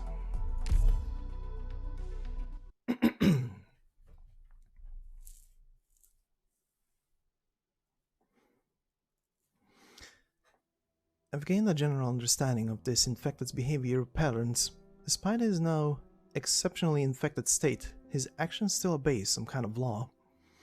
In regards to stimulatory measures, he possesses distinct methods of resolving stressors, which likely are leftovers of habitual thought from his previous human form. Mutations in his infected organs have emerged within this same line, control as well as be controlled. Violence's cyclical nature has no potential to be undermined, to force as well as to be forced, beat upon their skin in cyclical fashion. In following, I will attempt to eliminate the possibility he may, owing to his exceptional infected status, have any negative effects whatsoever on other organisms. I will render his infected organs harmless, halt those organs' actions, and destroy their basic functions. As a doctor, this is all I am required to do. Even if we set the entire district ablaze, it would only serve to further disperse what exceptional originium crystals make up has already arisen, and bring about even more exceptional infection in turn. This operation is necessary. Once this series of tasks is complete, he can return to being a normal infected. Only the mutation of his infected organs has already dealt irreversible damage to his bodily function. The rate and degree of infection of his various psychological systems can only be accelerated from here on. He is already terminal, in end state. The world has already abandoned him. This is the fate left for him. The only thing the world has for every single infected. Is this the only method of treatment? From a medical perspective, yes. However, even if I were to look past my position as a doctor, I still would not have any participation in any facet of administration beyond regarding reunion infected. We don't have much time. Whether or not he can awaken from his coma hinges entirely on how his physiological condition fares following operation. Following the conclusion of the Chernobyl Core City operation, we'll be completely disavowing any relationship with the reunion movement. This is a necessary piece of that puzzle. Put simply, the numerous lives disinfected organs are tied to, and his own fate, are nothing to do with Rhode Island. And what can I do? You can make some sort of choice. The power to choose has always been in your hands, Doctor. The majority of the time we've had no time to review the consequences of our choices and nothing more. But before you make a choice, you should clearly ascertain their outcomes. Should you regard him as an infected patient, or should you regard him as one of Reunion's past leaders? If you regard him as a microcosm of all the evil that runs riot across this land, is he a casualty or a perpetrator? Should you regard him as an inseparable part of some kind of violent regime, or should you regard him as the lamentable outcome of some hideous logic? In reality, these identities are all fundamentally inseparable, but we don't have the capacity to accommodate them all. Whether you let him run his own course in the core city, or regard him as the ringleader of the infected violence, and apply grave consequences to him in the name of present society, or perhaps take him as an acutely ill patient to proceed down a humanitarian path of treatment. Whether rationally passing judgment and deciding life or death, or directly confronting your own condition to issue judgment that exceeds our scope of authority, these are all things you can do. Factually, he has already vanished from his land. Only you can decide his fate, whether fortune or misfortune, whether benevolent or just, or fair or resentful, or whether you'd like all four, or whether your decision has nothing to do with these words at all. It doesn't matter to me. I won't issue any evaluation on your choices. Even if I wouldn't speak it. Even if making choices for other people's fates is a ridiculous, laughable affair. He's already made his choice. What should be done next hinges only on you. I'm only a doctor meeting the patient for the first time, but you are the doctor who's fought against him numerous times. Your understanding should be deeper than mine. Do what you should do. This is to be your own verdict, and not mine. Or perhaps, Doctor, you already settled on a choice long ago.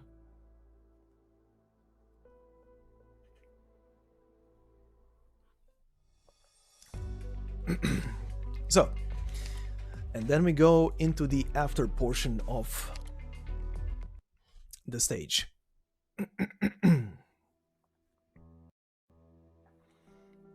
I need to go forward.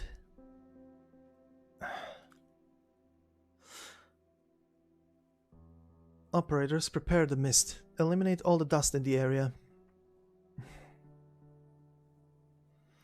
I need to go forward.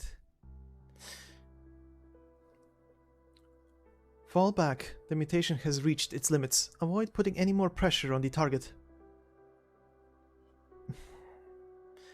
Someone's talking. Someone's singing.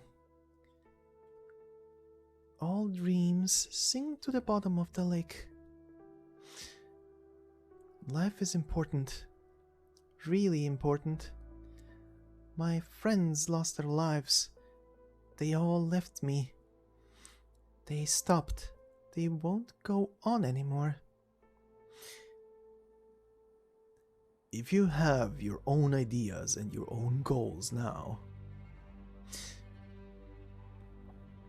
Monster, prepare to fire. Where should I go? I know. I get it now. But no matter where I go, people are going to beat me up. It hurts. If I hit them back, they will hurt. I don't want it to hurt anymore, but it really hurts right now.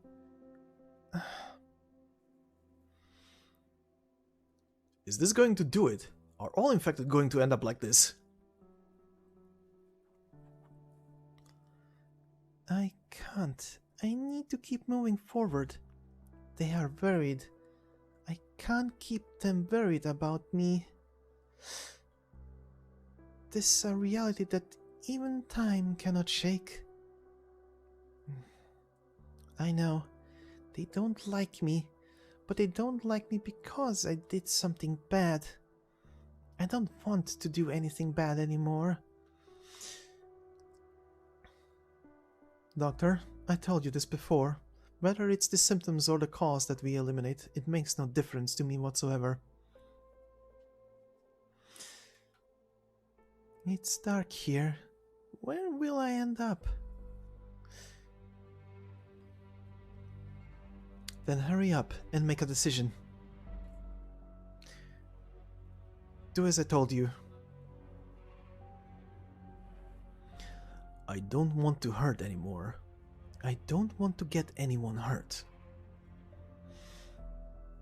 This has to be a dream, right? A dream where everyone is just hanging around quietly, smiling. I need to wake up soon. You always wake up from dreams. If you don't wake up, it's just the same thing as not moving on. I need to go forward. Seal the hatch. Dispose of all infected sources. Quick. Let's go. Let's go. I won't look back. I think I figured it out. I need to tell them this. Right, I need to tell them. Being alive is a good thing. Being alive is precious. Being alive is painful. But some of my friends have walked a long, long road. Now I remember. I need to tell them. It's a good thing to be alive. Let's go. Goodbye, my home. Goodbye, the person who sang for me. Goodbye, Tallulah. Goodbye, Sasha. Goodbye, my friend.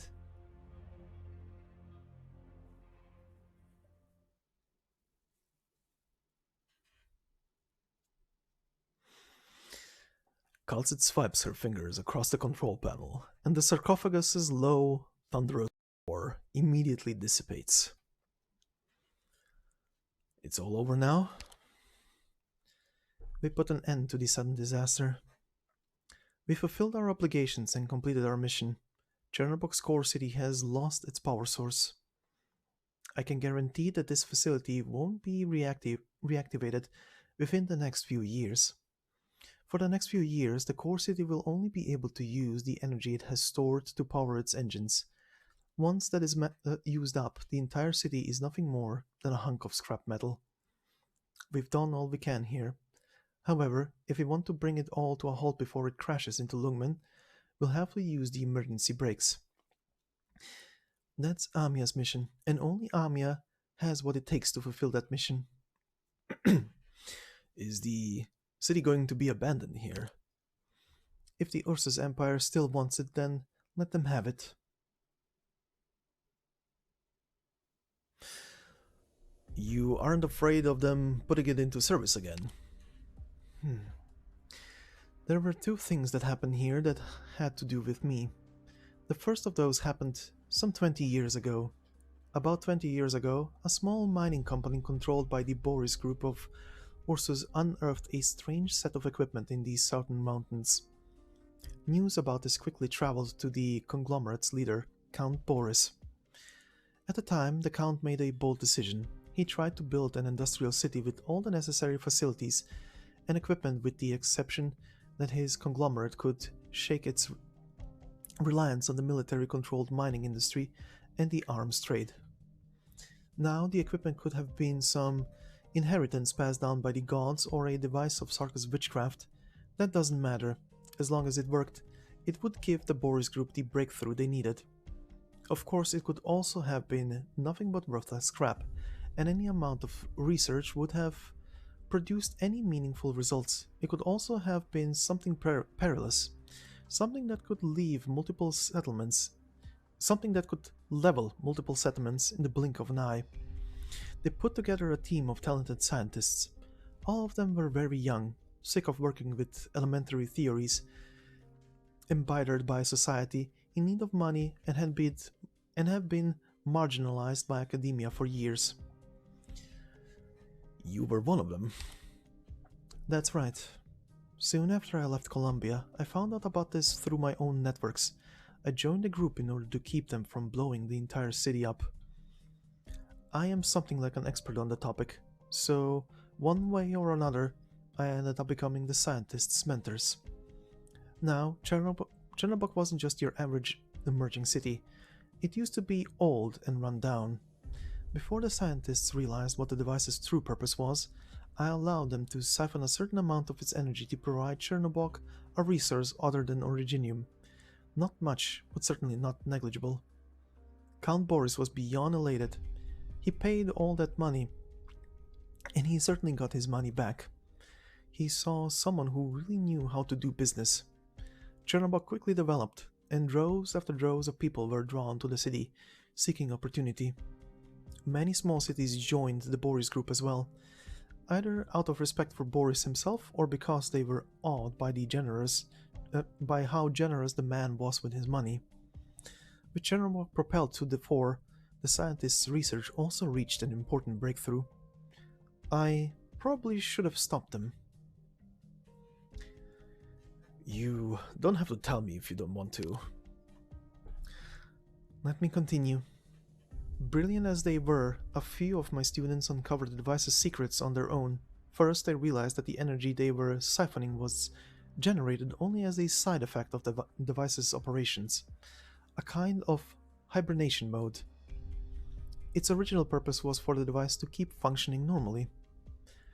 There was also one other thing that they realized, that the energy that they had been siphoning for Chernobog was but a small fraction of the energy the device could actually provide. Just a tiny, tiny fraction. At first, they were ecstatic. This had the potential to greatly reduce Chernobog's reliance on the originium mining industry. If they could put together something similar to the device, then Ursus would never have to worry about energy again, and the mining and refining process of originium would also become much simpler.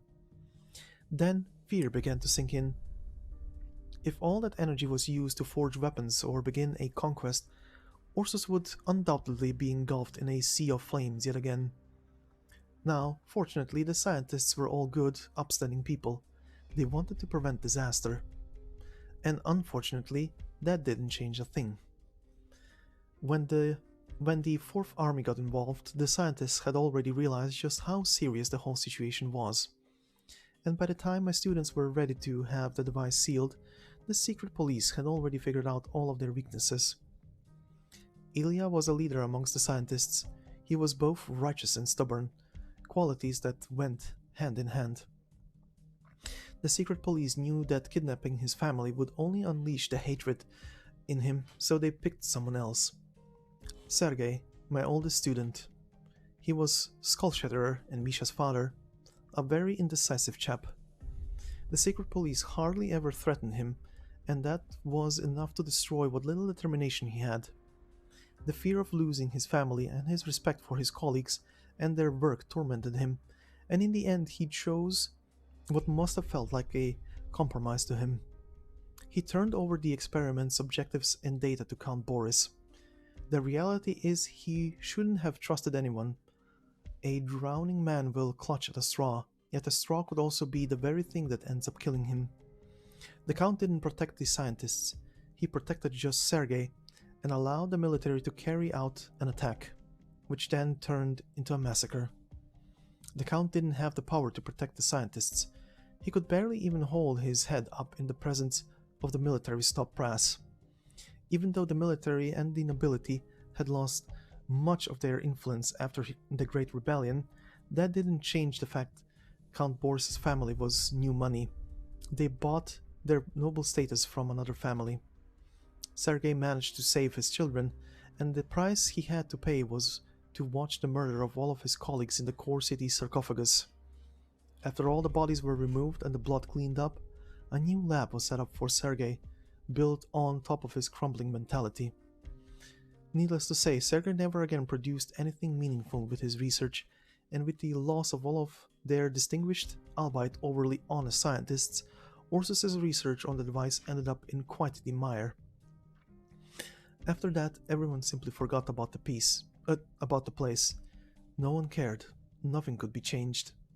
After the secret police and the garrison packed their bags, the Count and Sergei had the place sealed. The whole process was uneventful too. The equipment was kept running, and the energy just kept flowing from the sarcophagus to Chernobog's core city. Perhaps powering the entire city even. For Sergei's service and sacrifice, the Count nominated him to the position of the city's council secretary. Oh, and this happened after Sergei's son, Alex, was found to be infected and exiled. The Count finally had the power to stand up against the military, and factories big and small began to spring up around his core city. The Fourth Army no longer had him under their thumb. All they could do was watch Chernobog leave its circle of influence. In the years since Chernobyl began its operations, Count Boris also managed to make an enemy of Grand Duke Baikal, one of the advisors of the Third Army and the biggest beneficiary of the Farscope refinery, thanks to their disputes over the prices of the raw materials used in manufacturing. The Grand Duke ordered several clandestine attacks on the core city, but none of the attempts were able to shake the city. It had already become one of Ursus's most important cities. The Count then arranged matters so that the military was not allowed to garrison in Chernobog, so the armies could only do as the Emperor told them, and stationed in the city's surroundings to defend it, to keep a watchful eye on the place, so to speak. What's more, Chernobog is not bound by the military and the old nobility's rule. One after another, copycat cities began to emerge all around Ursus. The desire for minerals and products draw the masses to seek out better ways. Instead of being mere slaves that reek of filth and blood, they wanted to become slaves of a higher purpose. And that's where the problem lies. Not completely. I personally think that the moment the scientists, my students, died at the hands of the Ursus's greed, Chernobog was doomed to fall. But be that as it may, I never used that as an excuse to forgive myself. Now, thanks to everyone's kindness and fortitude, here's something I considered. Suppose it was used for the benefit of others, and suppose it was able to provide us a different path. Ursus' scientists would have used it for the greater good, though I can see how that would have turned out. The person I used to be would never have arrived at that conclusion. It would just lead to the deaths of even more people, no matter how magnificent everything may seem in the beginning. If this evil world of benevolence will always be twisted into something else. In other words, Doctor, I was the one who sent them to the slaughterhouse. I did nothing except stand there and watch them die. And it all happened because the place I presumed the path would take us was a place I dreamt up out of immaturity. It's a dream that will never come true in the world we live in. All because they were all too kind. And what did you want to do? Are you sure you want to know? It's not something one would normally consider a part of a doctor's responsibilities. I am sure you are well aware, Doctor. I am more than just a doctor. Yeah. I can see you don't truly want to know. You are merely curious. Once you know the answer, you will only come to regret it. I don't want you to regret this, Doctor. At least not yet. All I will say is that you were much better at handling these things than I. So you don't want to tell me? I have lots of questions that I don't want... I have lots of questions that I don't want to answer. It's true. I'll admit it wasn't ever my intention to fulfill Ilya's final wishes like this. So much blood was spilled, so many lives were lost, and it turns out the very last thing I do to remedy all this is what I should have done in the very beginning. But if you were capable of doing that, why didn't you help them do this in the first place? Because I didn't know them, because I anticipated a different ending. Doctor, there are people who inflict violence and send others to the gallows merely because they don't know the other person. A person can kill another without remorse, solely because they don't know a thing about them. If we knew everything about these other people, would we improve in any way? Or would we disregard their actions and judge them as stringently as we can merely because they have more of an identity now? Would we determine guilt and innocence solely based on their identity? Because they are rich or poor, normal or infected, from Ursus or from Lungmen, or from the city or the countryside?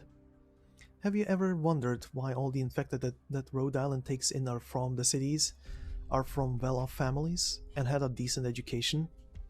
You have to admit, there are infected out there who live in the wilderness away from civilization. Others live in far-off places with no way to communicate with other cities. Then there are those who live on the streets and in the back alleys, just trying to survive from one day to the next. None of them have ever even heard of Rhode Island.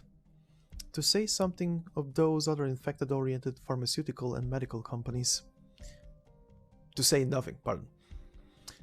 This is the reality we are in. They didn't want to resort to violence, they just never had the chance to learn what else they could do.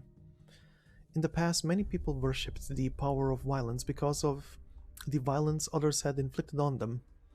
Violence worked on them, so they used it on those around them, and that worked on those other people as well. Therefore, violence became their tool. They don't understand life without violence, and their lives will always be ruled by pain and hatred. Violence isn't a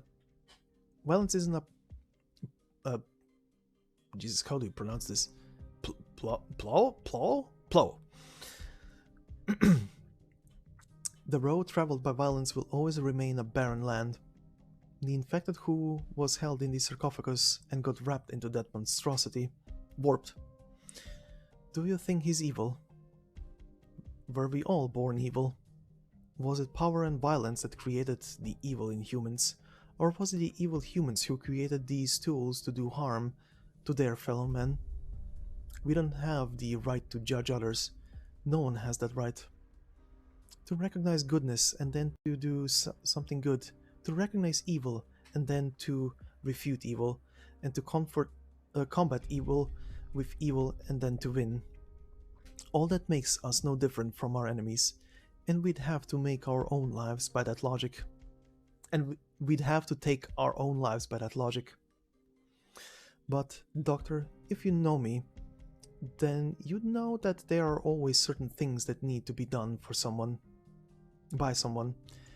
But these are definitely not reasonable and fair behaviors, and certainly not something you can just carry out and claim to have the moral high ground.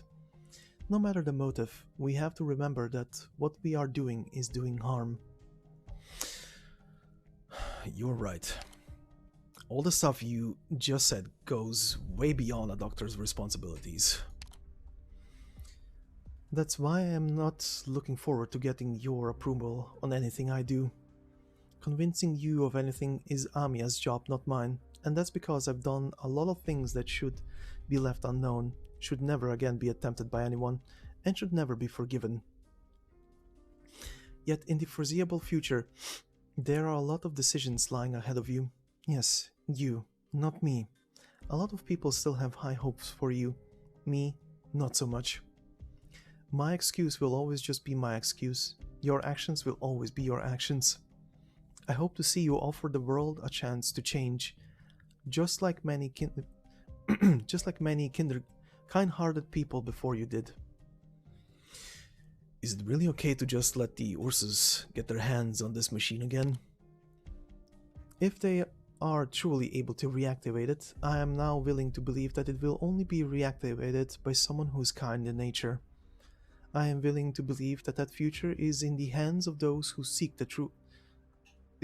In the hands of those who seek to truly change this world. What if everything starts heading toward that worst-case scenario you envisioned in the beginning?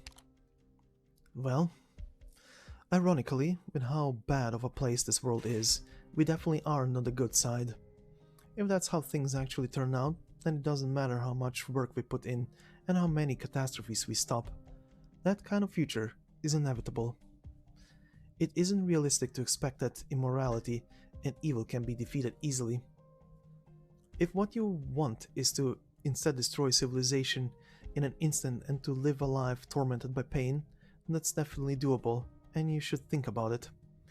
At any rate, right now there is still something we can do.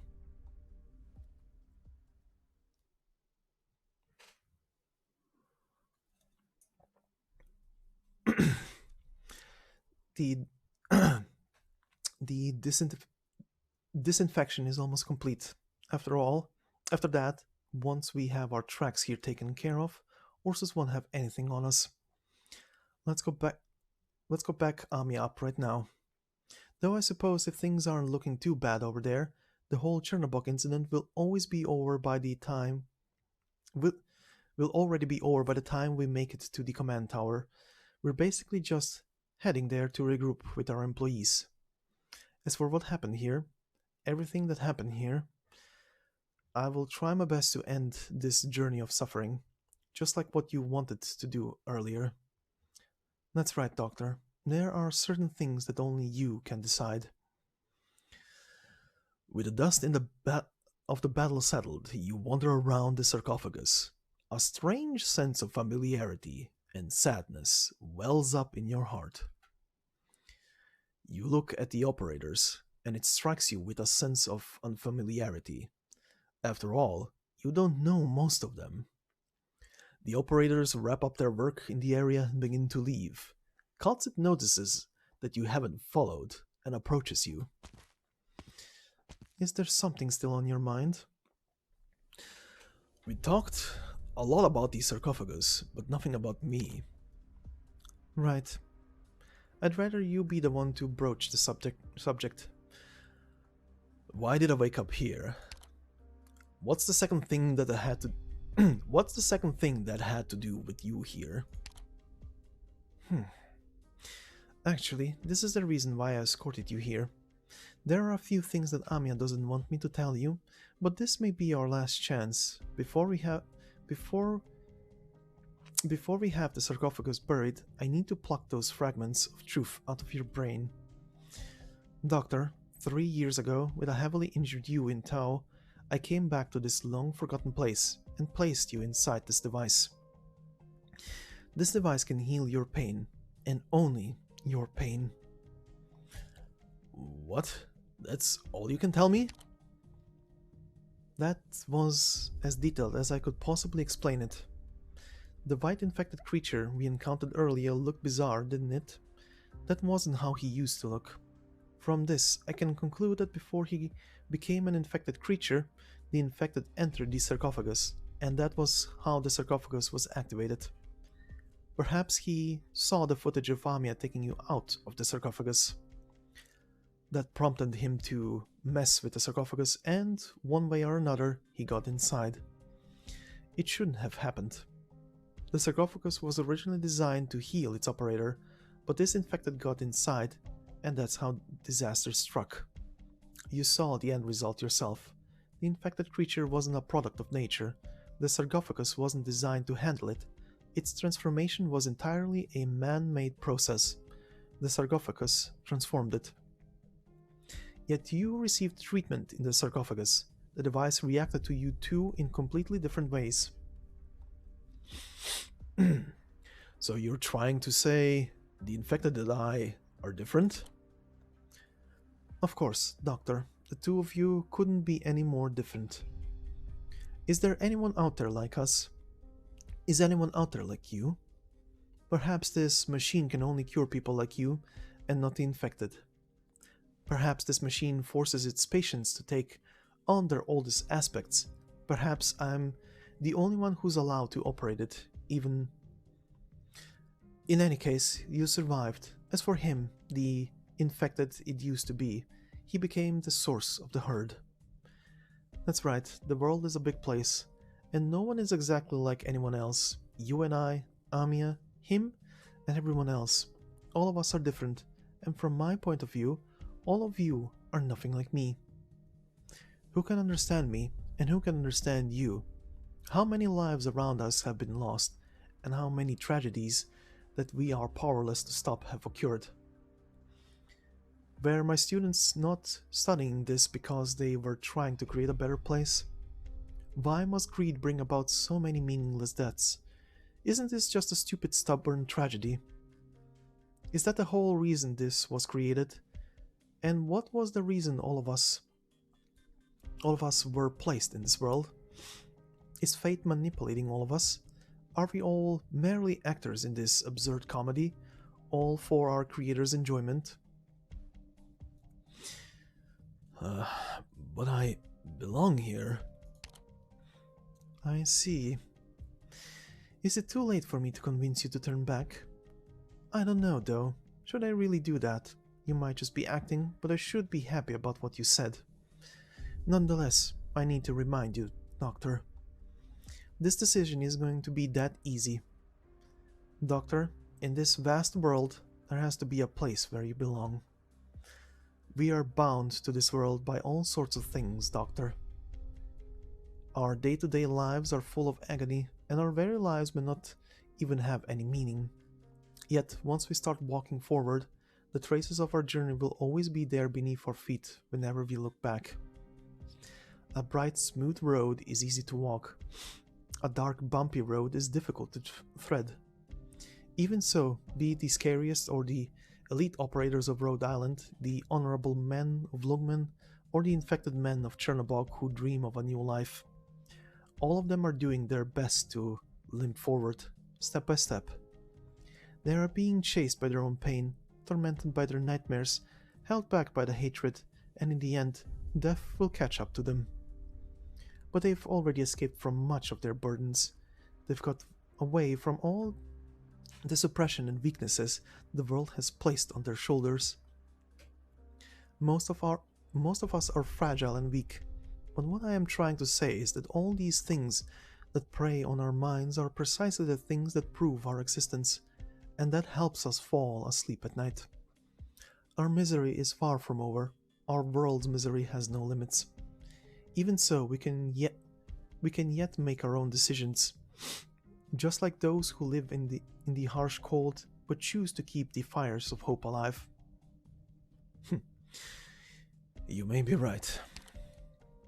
Doctor, I'm telling you all this mostly out of responsibility because of a promise I made, and also because I have high hopes for the future. I have high hopes for you. And Doctor, I know I tend to act rather hostile against you, but I hope you won't let it get to you. I will try my best to hold back.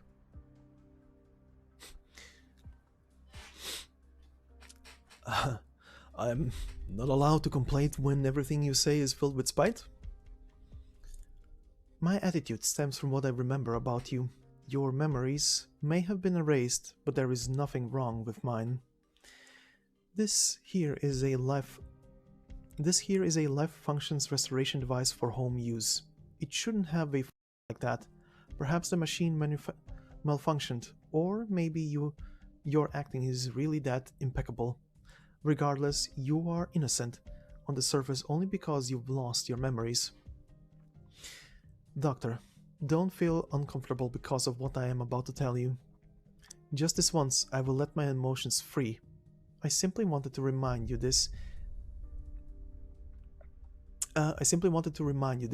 even though Amia doesn't want me to.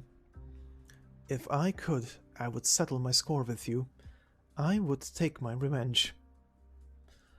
What? When you regain your memories, you will have the opportunity to scrutinize the choices you made. Yet even if you repent your sins, or your memories are actually lost forever, you cannot change the way I see you.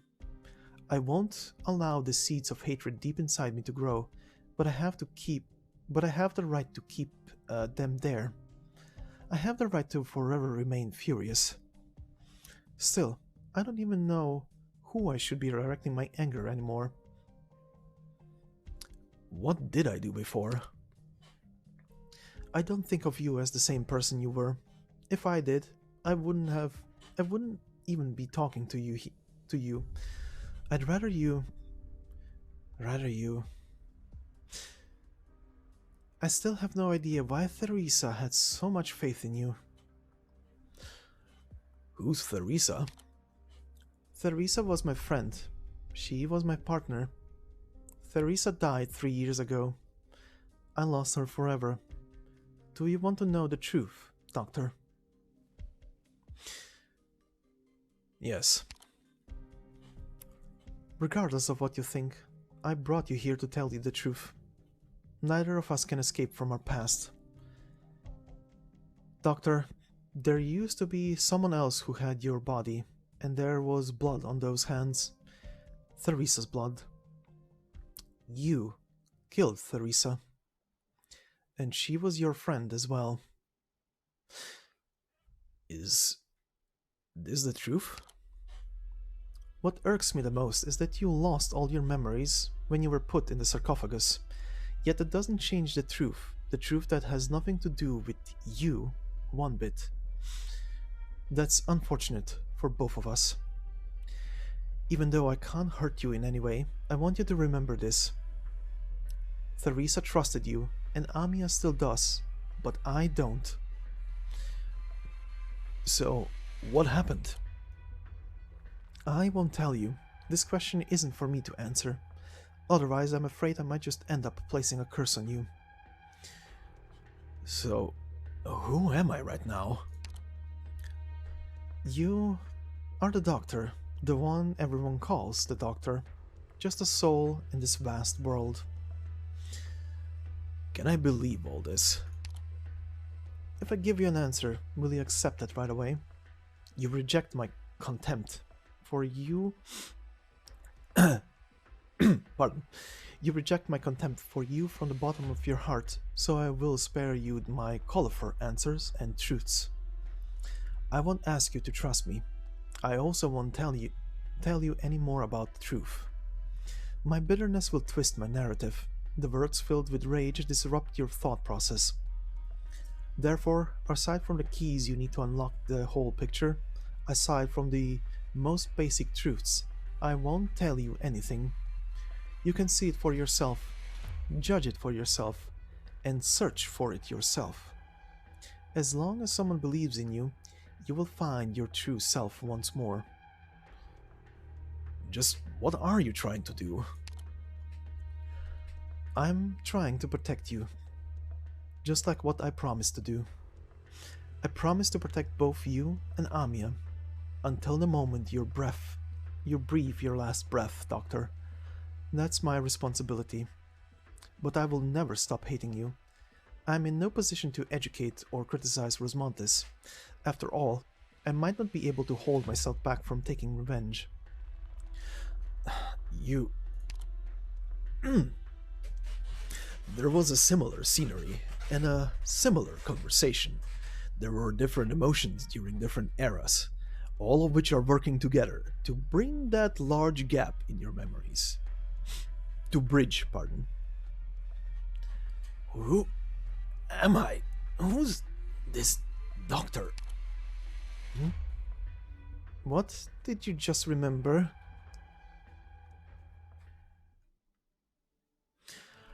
This isn't the first time this has happened.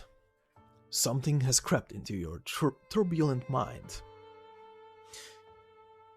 The sirens are blaring as thunderously loud that you can't help but think it might cause your eardrums to burst. You find you and your peers running as fast as you can through the corridor. You burrow inside a stone-cold machine, and you are hit by a sudden drowsiness that immediately interrupts your consciousness. This is none too familiar to you, yet no matter how much you try to pull away the veil that has your memories covered, your efforts to recall the past are futile. Until the moment you hear that voice. Doctor? I never thought I would be the one who didn't want to let go. But I have to do this. This is the only way you'll get to live. Oh, Doctor, we won't ever get to meet again. I can't accept this. I won't give up. Doctor, the connection between us will transcend even time and space. I am sure of it. Even if the ocean completely boils away and the atmosphere vanishes, even if all the moons in the sky are pulled into the vortex of our planet's gravity, and even if the sun continues to mercilessly expand, eventually swallowing up all of its children until none can be heard, I am sure we will meet again, at that far end of our civilization, once adorned by darkness and the brilliance of the stars up above. We will meet once again. I will wait until that day comes. I promise you I will. Wait for me. You must wait for me too. Doctor, don't ever forget about me.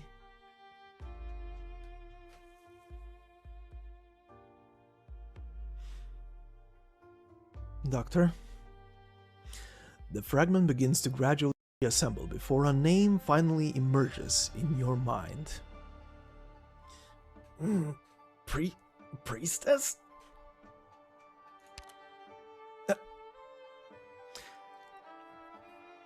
I want to stop here just for one singular moment and address the first ever proper expression on this woman's face. This person has never ever emoted in any other way than having a neutral facial expression and an angry facial expression. But here, for the first time, upon hearing this name, she reacts with a face of, "What the fuck? How the hell do you know that?" At least my interpretation of it. But it really sprung something inside of kal'tsit to react that way. Anyway, continuing. Doctor? kal'tsit? Who's priestess?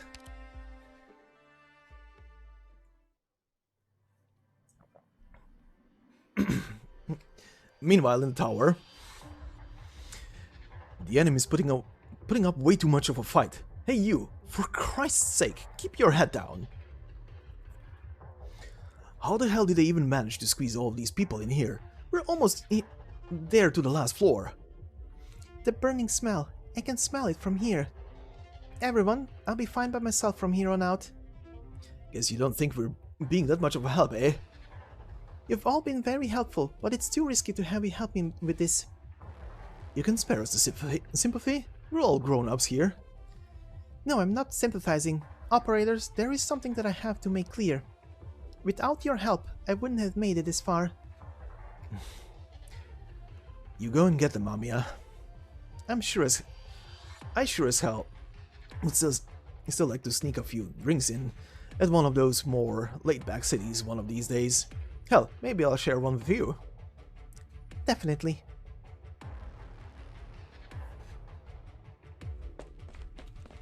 Oh, this is Madame Shen's scabbard. It's full of scratches. Did Tallulah let Madame Shen through on purpose? Oh no. Actually, maybe not. With how far she's come, Madame Shen isn't that easy to kill. She's probably figured out what it is she's looking for already. I'm sure other people would be at a complete loss when faced with this string of events, but Madame Shen's anger is about as much more than just this. The object of her resentment. All of us resent it as well. Amia starts climbing the stairs. She thinks back to the time when she last saw Shen.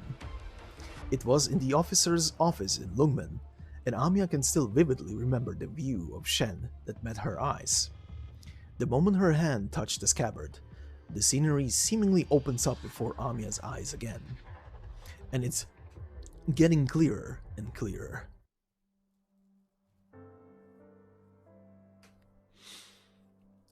Well, nothing good ever comes out of going on a mission with you. 9, you're okay? I'm managing. I didn't expect to see you almost knocking at death's door, though. The bomb blew up right in front of me, you know? You were like yards away. It took a bite of my abdomen. Sorry, but this really hurts, so bear with me. You've always been much better at putting up with pain than me. 9, turn around and let me take a look. I didn't think you had it in you to make demands of your superior officer. No way, you... I'm sorry that I couldn't protect you, Shen. My crystals blocked most of it, but some shrapnel got through. I'm guessing some of the shrapnel hit you, am I right? Let's take care of it now. You might still make it out of this. 9, you... Don't tell me. What about you? I can figure out what's going on with my body much better and much faster than anyone, especially with my arts. I'm not getting these shrapnel out. I'm a LGD member. Let me go out with some pride. Just remember how I look from behind and give everyone at the department my regards. And Wei too. Send him my regards. Where will you go? I'm definitely going to be infected with these wounds. Wherever the infected usually go, that's where I'm going. 9? What if you're infected? Even if you're infected, that doesn't mean you have to leave. You've done so much for Lungmen and the LGD. All of us know it is... all of us know it in our hearts. They all know it in their hearts how terrifying the infected are. Even this Originium bomb. Let me guess. Forget it. I have no idea who made it. It's about time you stop dreaming, Shen. Let me get one thing in. The boundary between the infected and normal folks isn't for you to decide. Not me either. That is for them to decide. I warned you about meddling with the affairs of the slums infected, and, well, look where that got us. But we are ready to make headways in the slums. There's also that housing plan for the infected ready to be launched. Wouldn't you say we're in a better shape than before? We are more than ready to treat all of the infected fairly and equally. We will give everyone in Lungmen a fair treatment regardless of whether they are infected or not, because they are all people of Lungmen. Sure, we may be ready, but is Lungmen ready? Are the masses ready? Will the General Chamber of Commerce vote for it? What do you think will happen if I tell the LGD that I'm infected? You can report your status after we accomplish all that. You're asking me to use my authority to conceal my status. How's that not corruption? I would rather be exiled than to do that. Wei and Wu single-handedly built the LGD, and we've kept it running and maintained its integrity for so long. The department represents law and order, and I won't allow its name to be tainted. Besides, Shen, do you really think that those who live a better life can better keep their reputation in check, and those who live in slums and mines face certain death?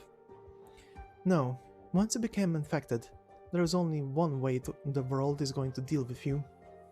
All infected die, and as long as they all die the same way and we burn their bodies the same, there isn't anything that sets one apart from another.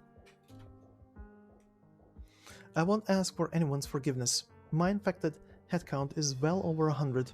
It's not karma that turned me into and infected myself. It's just how the world works. And the list of ways it handles people like us goes on and on. It's always like it gets a bonus each time it comes up with a new way to mess with us. Why? 9, I thought you were confident about Lungmen's future. Confident? Huh. So you guys take how rude I am for confidence. I love the city. When I had nowhere else to go, it took me in, but deep down in my heart, I know there isn't anywhere in the world that truly accepts the infected. I may love it here, but that doesn't mean I'm confident about it all. I just know it a bit too well. I know what's worthwhile and what's a waste of time here. I don't just chill in my office and act all high and mighty. I pound the beat with you guys. I do that not because I try to look friendly to the citizens or want to show off. The only reason I am here is because Lungmen needs me. Wei is willing to take the infected in for one reason and one reason only. He thinks the problems that the infected bring with them are nothing compared to the problems that Lungmen has faced or will face. But whose heads do you think will roll first when those problems are all taken care of? Even if Wei doesn't, what about the city? What about the merchants and the masses, the workmen and the cops? Lungmen can take in the infected. Lungmen isn't just theirs, it's ours as well, so what does it matter if they're infected? Does that somehow mean they can't do their part for the city? Does it mean that the city can't protect them? It can't. No, we are all the same. If we're all infected, we're all seen as equals. Remember, you said it yourself. Well, let me fix that for you then. Wei and Wu treats you like a jewel, and your life here in Lungmen is on a whole other level compared to the regular folks. I don't deny your efforts and sacrifice, Shen. You are one of the finest members I've ever seen in the department, but I have to warn you, you are not like them. No, I'm working in Lungmen for the prestige. I am part of the LGD. I am part of Lungmen. We poured our blood, sweat and tears into the city, and its people are harsh, but it will come to accept everyone in the end. It will. It's been improving. 9, even if we're infected, we are still part of Lungmen. Lungmen is a city for all people. That's how it should be. If it isn't right now, then we will make it so. How? Have we not seen enough? There are lots of good, honest infected here. Don't you agree? Then prove it to me. You want to prove to me that we belong here? Then do it. I will. I definitely will. Be quick about it. I may not have that much time left in me. I will. If you run into situations like this, just let Wei know. He'll take care of it. Keep in touch. Feel free to call if something comes up. Oh yeah, tell Hoshiguma I said to keep an eye on you. Least you do something stupid. Feel free to forget what I just said, and I'm sure you will, but make sure to tell her that before you do. Stupid? What's stupid? Teach by example. What has that turned me into? Sympathize with others. What has that ever helped me understand? Never give up? What have I lost because of that? Now that we finally get to meet again, what can I actually do anyway? What can I do? What I can do? Wasn't it all decided years ago?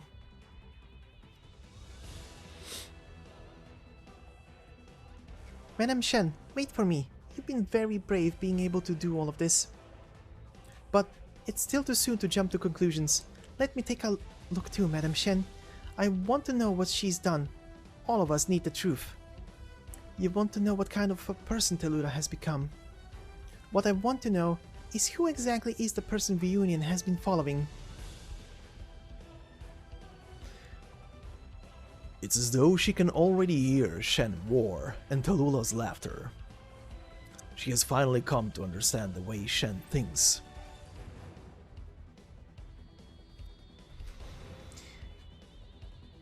You know it's a trap, so why are you here? I'm here because I have to figure out whether this is really a trap. That's the only way I can prove that you are beyond redemption. And if I tell you it is? In that case, it's not going to weigh us down the tiniest bit when we finally set you free from all this, whether I'm the one who does the honors of or someone else. If you've got any regrets, save them for your own funeral. The pattern of one of the 10 rings begins to emit a bright, vivid red glow.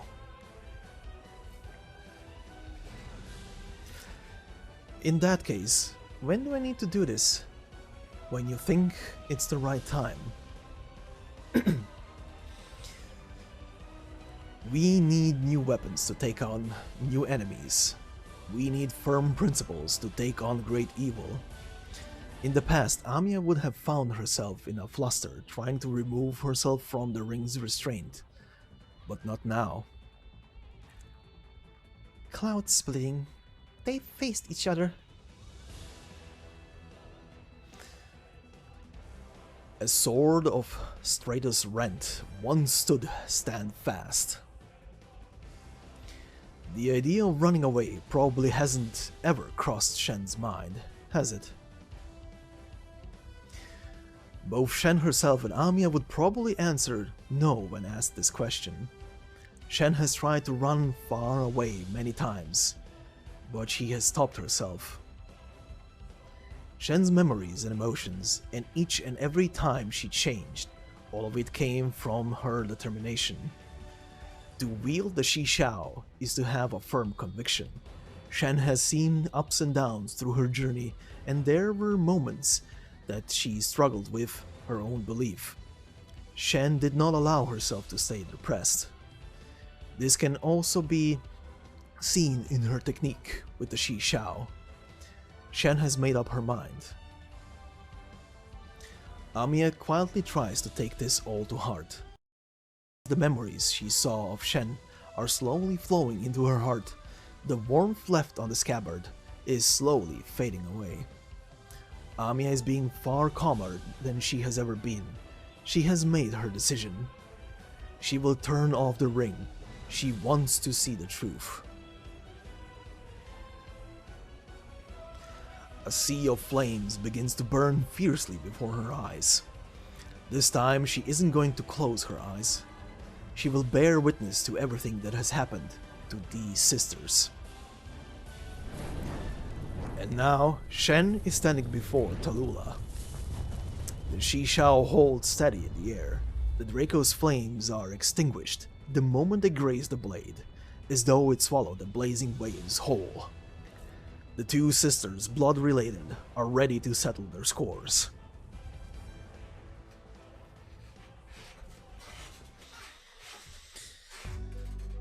Alright, and as a final thing for today, we begin the joint timeline. 8-1, titled Ire, following Wilderward. The only description here, so I wish to make a wager with you. This is a mandatory cutscene stage, let's call it. And as you've seen before, we will do the before story, let the stage run its course, and then finish off with the after story. So let's begin.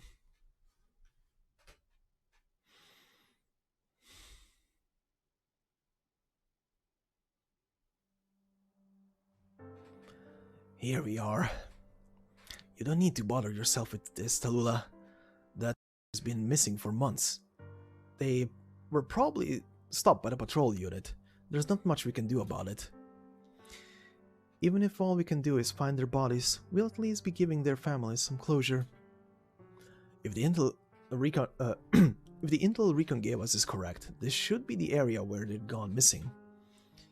Huh. Tallulah, snap out of it. Everything they said is just a load of horseshit.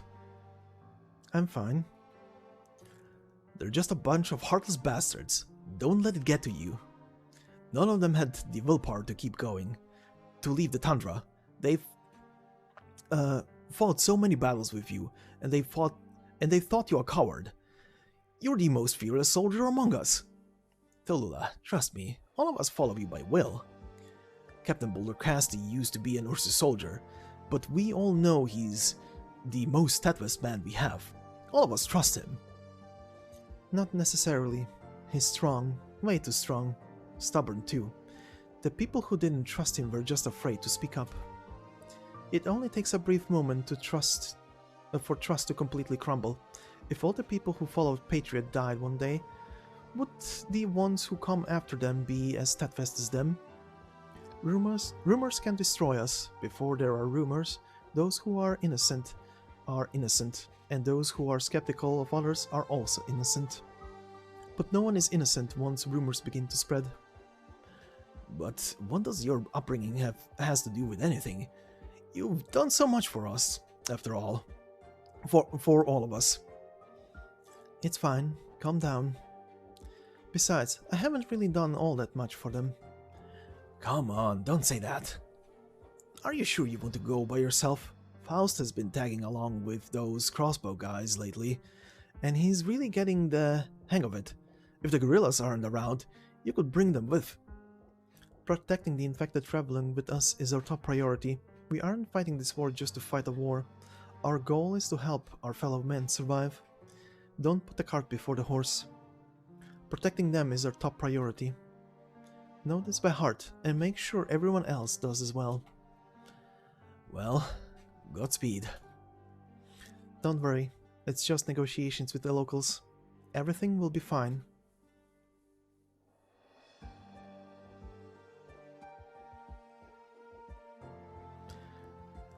At a nearby village. Before, I probably would have run inside and started asking questions right away. I wonder where did I become like this? Hiding and sneaking around. It was just being suspicious and cautious at first, but this is practically antagonizing everyone now. I'm not even sure if it is unexpected things that I'm worried about or a repeat of those tragedies. What a rundown place. Looks like they didn't have much of a harvest this year. Everyone looks so tired. Weird. It should have been a while since the last time this village was settled, but there's a lot of tractor marks around the village's entrance. There are scraps at the assembly workshop, but I don't think they're from the village's old tractors.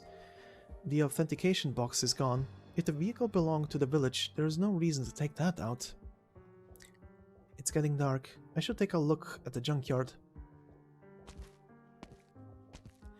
This is weird. There's your household garbage, but there isn't much else. No equipment for processing spent originium here. If it's not in the junkyard, then where? It's winter, so there should be wheat straws and warming grass husks everywhere. Did they run into food problems? No, that's not right. They burned them. I need to check out the granary.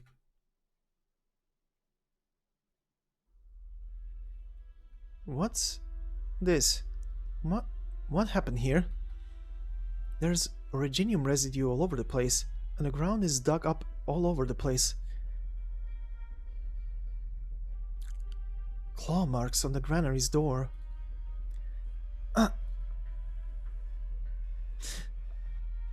Who's there? Tallulah turns around. She finds an Ursus farmer standing there with his guard up. The farmer notices how Tallulah is dressed and sets his shovel down. Jeez, what's the matter with you? Coming inside a village without saying a word? Haven't ever seen you before. Are you from the gendarmerie? You aren't here for the rent, are you? We already paid our originium tax. Hell, the taxman took our food too while he was at it. There isn't much more we can pony up. I'm here since I'm investigating the infected. Oh, infected? We don't have any here. Has any infected passed by? No. We received a message. I know there's been infected here. If you know what's good for you, spill it. Ugh, can't fool you, eh? Those scumbags, they said no one knew they were passing through here. So they were here. Damn right they did. They had those scary weapons on them. Scared the life out of us. We didn't have the guts to go against them, and we didn't try to. After that, they even took all of our food. Those bastards. Please, you have to get these infected. These criminals for us. That's not right. That's not right. No. How dare you say that? How dare you say that? How dare you say that? Huh? What's the matter with you, ma'am? You heard their cries. You heard them crying out for help. You heard them clawing at the door with their fingers. What are you, ma'am? You're right in the head. Hey, over here. Any of you seen her before? Where is she from? Right, I haven't heard an accent like that before. Yeah, that's right. She doesn't have a mask on. If she was here to investigate the infected, she'd be all decked out in protective equipment. Who are you? Answer me. Infected. Huh? Just like the people you murdered, I'm an infected. We've done nothing wrong. You locked them in here. You let them die here. What are we supposed to do? We don't even have any food left for ourselves. You could have chased them away or just never allowed them in. You could have just attacked them or outright killed them, and I wouldn't be here complaining to you right now. But you tricked them. You lured them into your empty storehouse, locked the doors, and starved them. They were so hungry, they couldn't even use their arts. They were here only to panhandle. They weren't here to attack you. They didn't even have the strength to fight back. They were just normal people. Normal? Those infected? Don't make me laugh. Who are you to reason with me, you infected scumbag? You're just a freak. You kept the storehouse locked until the originium crystal stabilized. Then you disposed of their bodies with the dried up originium. They had families, they had friends, they had places they wanted to be. There is not even anything left of them. Infected often die and leave no traces left of their existence behind. That happens way too often. But now there isn't even a way for us to find out where their ashes have gone. What are we supposed to do? It's not like we've got much to feed ourselves. Life's not easy for us either. Then why did you lie to them? What are you talking about? How could we have known that was going to happen to them? And what were we supposed to do? That's just an excuse. You saw them starving. You knew they had no weapons to fend themselves with. You did this because it was convenient. From the beginning you never... No, actually. Even if they weren't infected, you would have done the same thing. Time to get rid of her. Get the sentries. You will come to see me, to see these great lands you threw yourself to do not want you.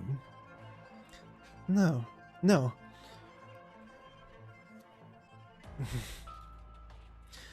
Then what do you want? Look, it's all in the past. We'll even apologize. We can pretend you've never been here, just like those other folks were never here. All you have to do is walk away. Who do you even think they were? Huh? Whatever you are, that's what they were. You thought them weak, and in that case, that makes me a weakling who knows not how to fight back. Ugh, just get out of here already. We don't want no trouble here. They were here, begging at your feet. And what did you do? You will see your thoughts, your actions become non-existent. No. You're despicable. There will be no peace in this world, while people like you still walk it. The infected patrols haven't been to your village in 3 years. The noble family that controlled the settlements here died long ago, during the Great Rebellion. Everything tethered on the edge of chaos, and your village has been left untended for years. And yet you killed all these people, even though you had nothing to gain from their deaths. If you had even a tiny bit of kindness in you, you would have let them go. The whole village heard their cries, but none of you did anything until they died, one after another. If you still had any decency in you, you wouldn't have done anything this wretched. I hate you. You will see them spurn all you revered, your life, your dignity, and philosophy void of all significance. No!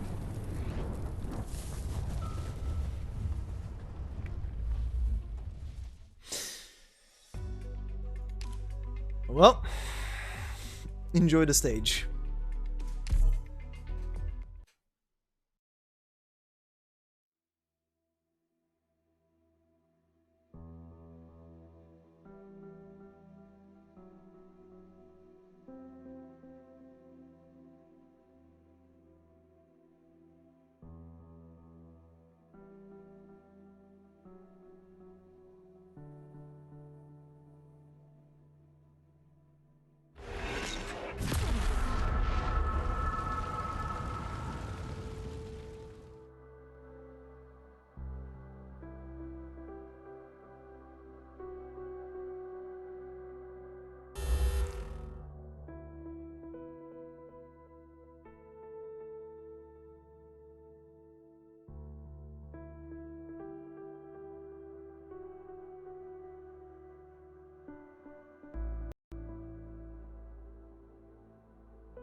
And now for the after stage section, and to end today's narration, don't forget there will be something a little special at the end for today's part.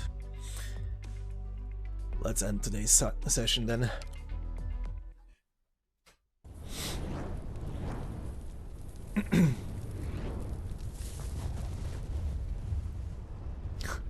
Horses, farmers just screaming in agony as they burn up.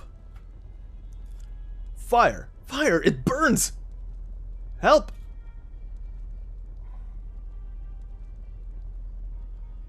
Dad! What's going on? Quick, get out of here! My son, you infected lowlife.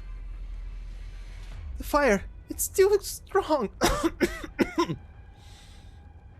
You wretch, if I die here, curse you, my emperor, I beseech you, lay down your divine punishment on these wretched infected.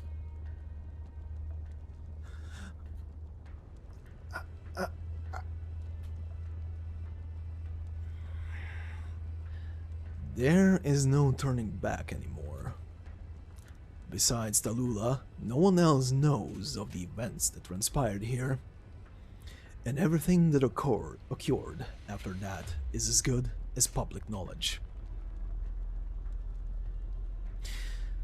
But should you recognize me, should you have understood me, should you realize just the sort of world you're stood in, Ursus's future will from then on be in your hands.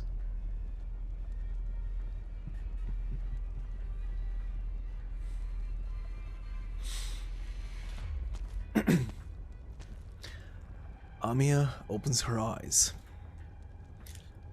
Though her tears are welling up in her eyes, she has already seen it all. What's Akato's doing here? Amia, watch out!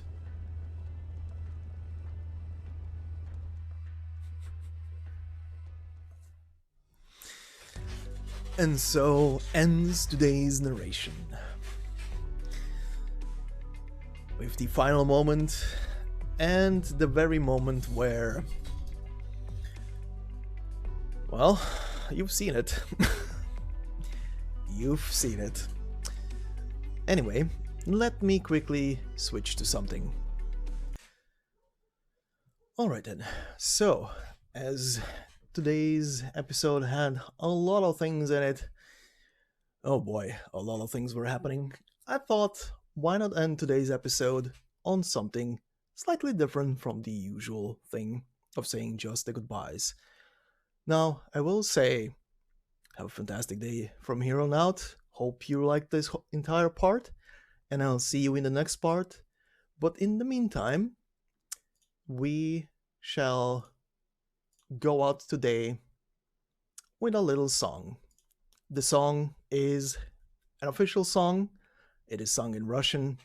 You have heard it already. And the link to it is for the official YouTube channel of Arknights that has many other original songs and IPs on it. If you want to listen to them, go ahead and just look through what they have there. This song in particular will be in the description if you wanna listen to it yourself. It does have actual text in the bottom left corner and translations, so you will be able to actually understand what the lyrics are about. But obviously, if you're listening or watching from a mobile device and it's too small, open it up through the link and it's probably going to be easier to see. But yeah, enjoy this nice little tune. And I will see you in the next part. Until then, bye-bye.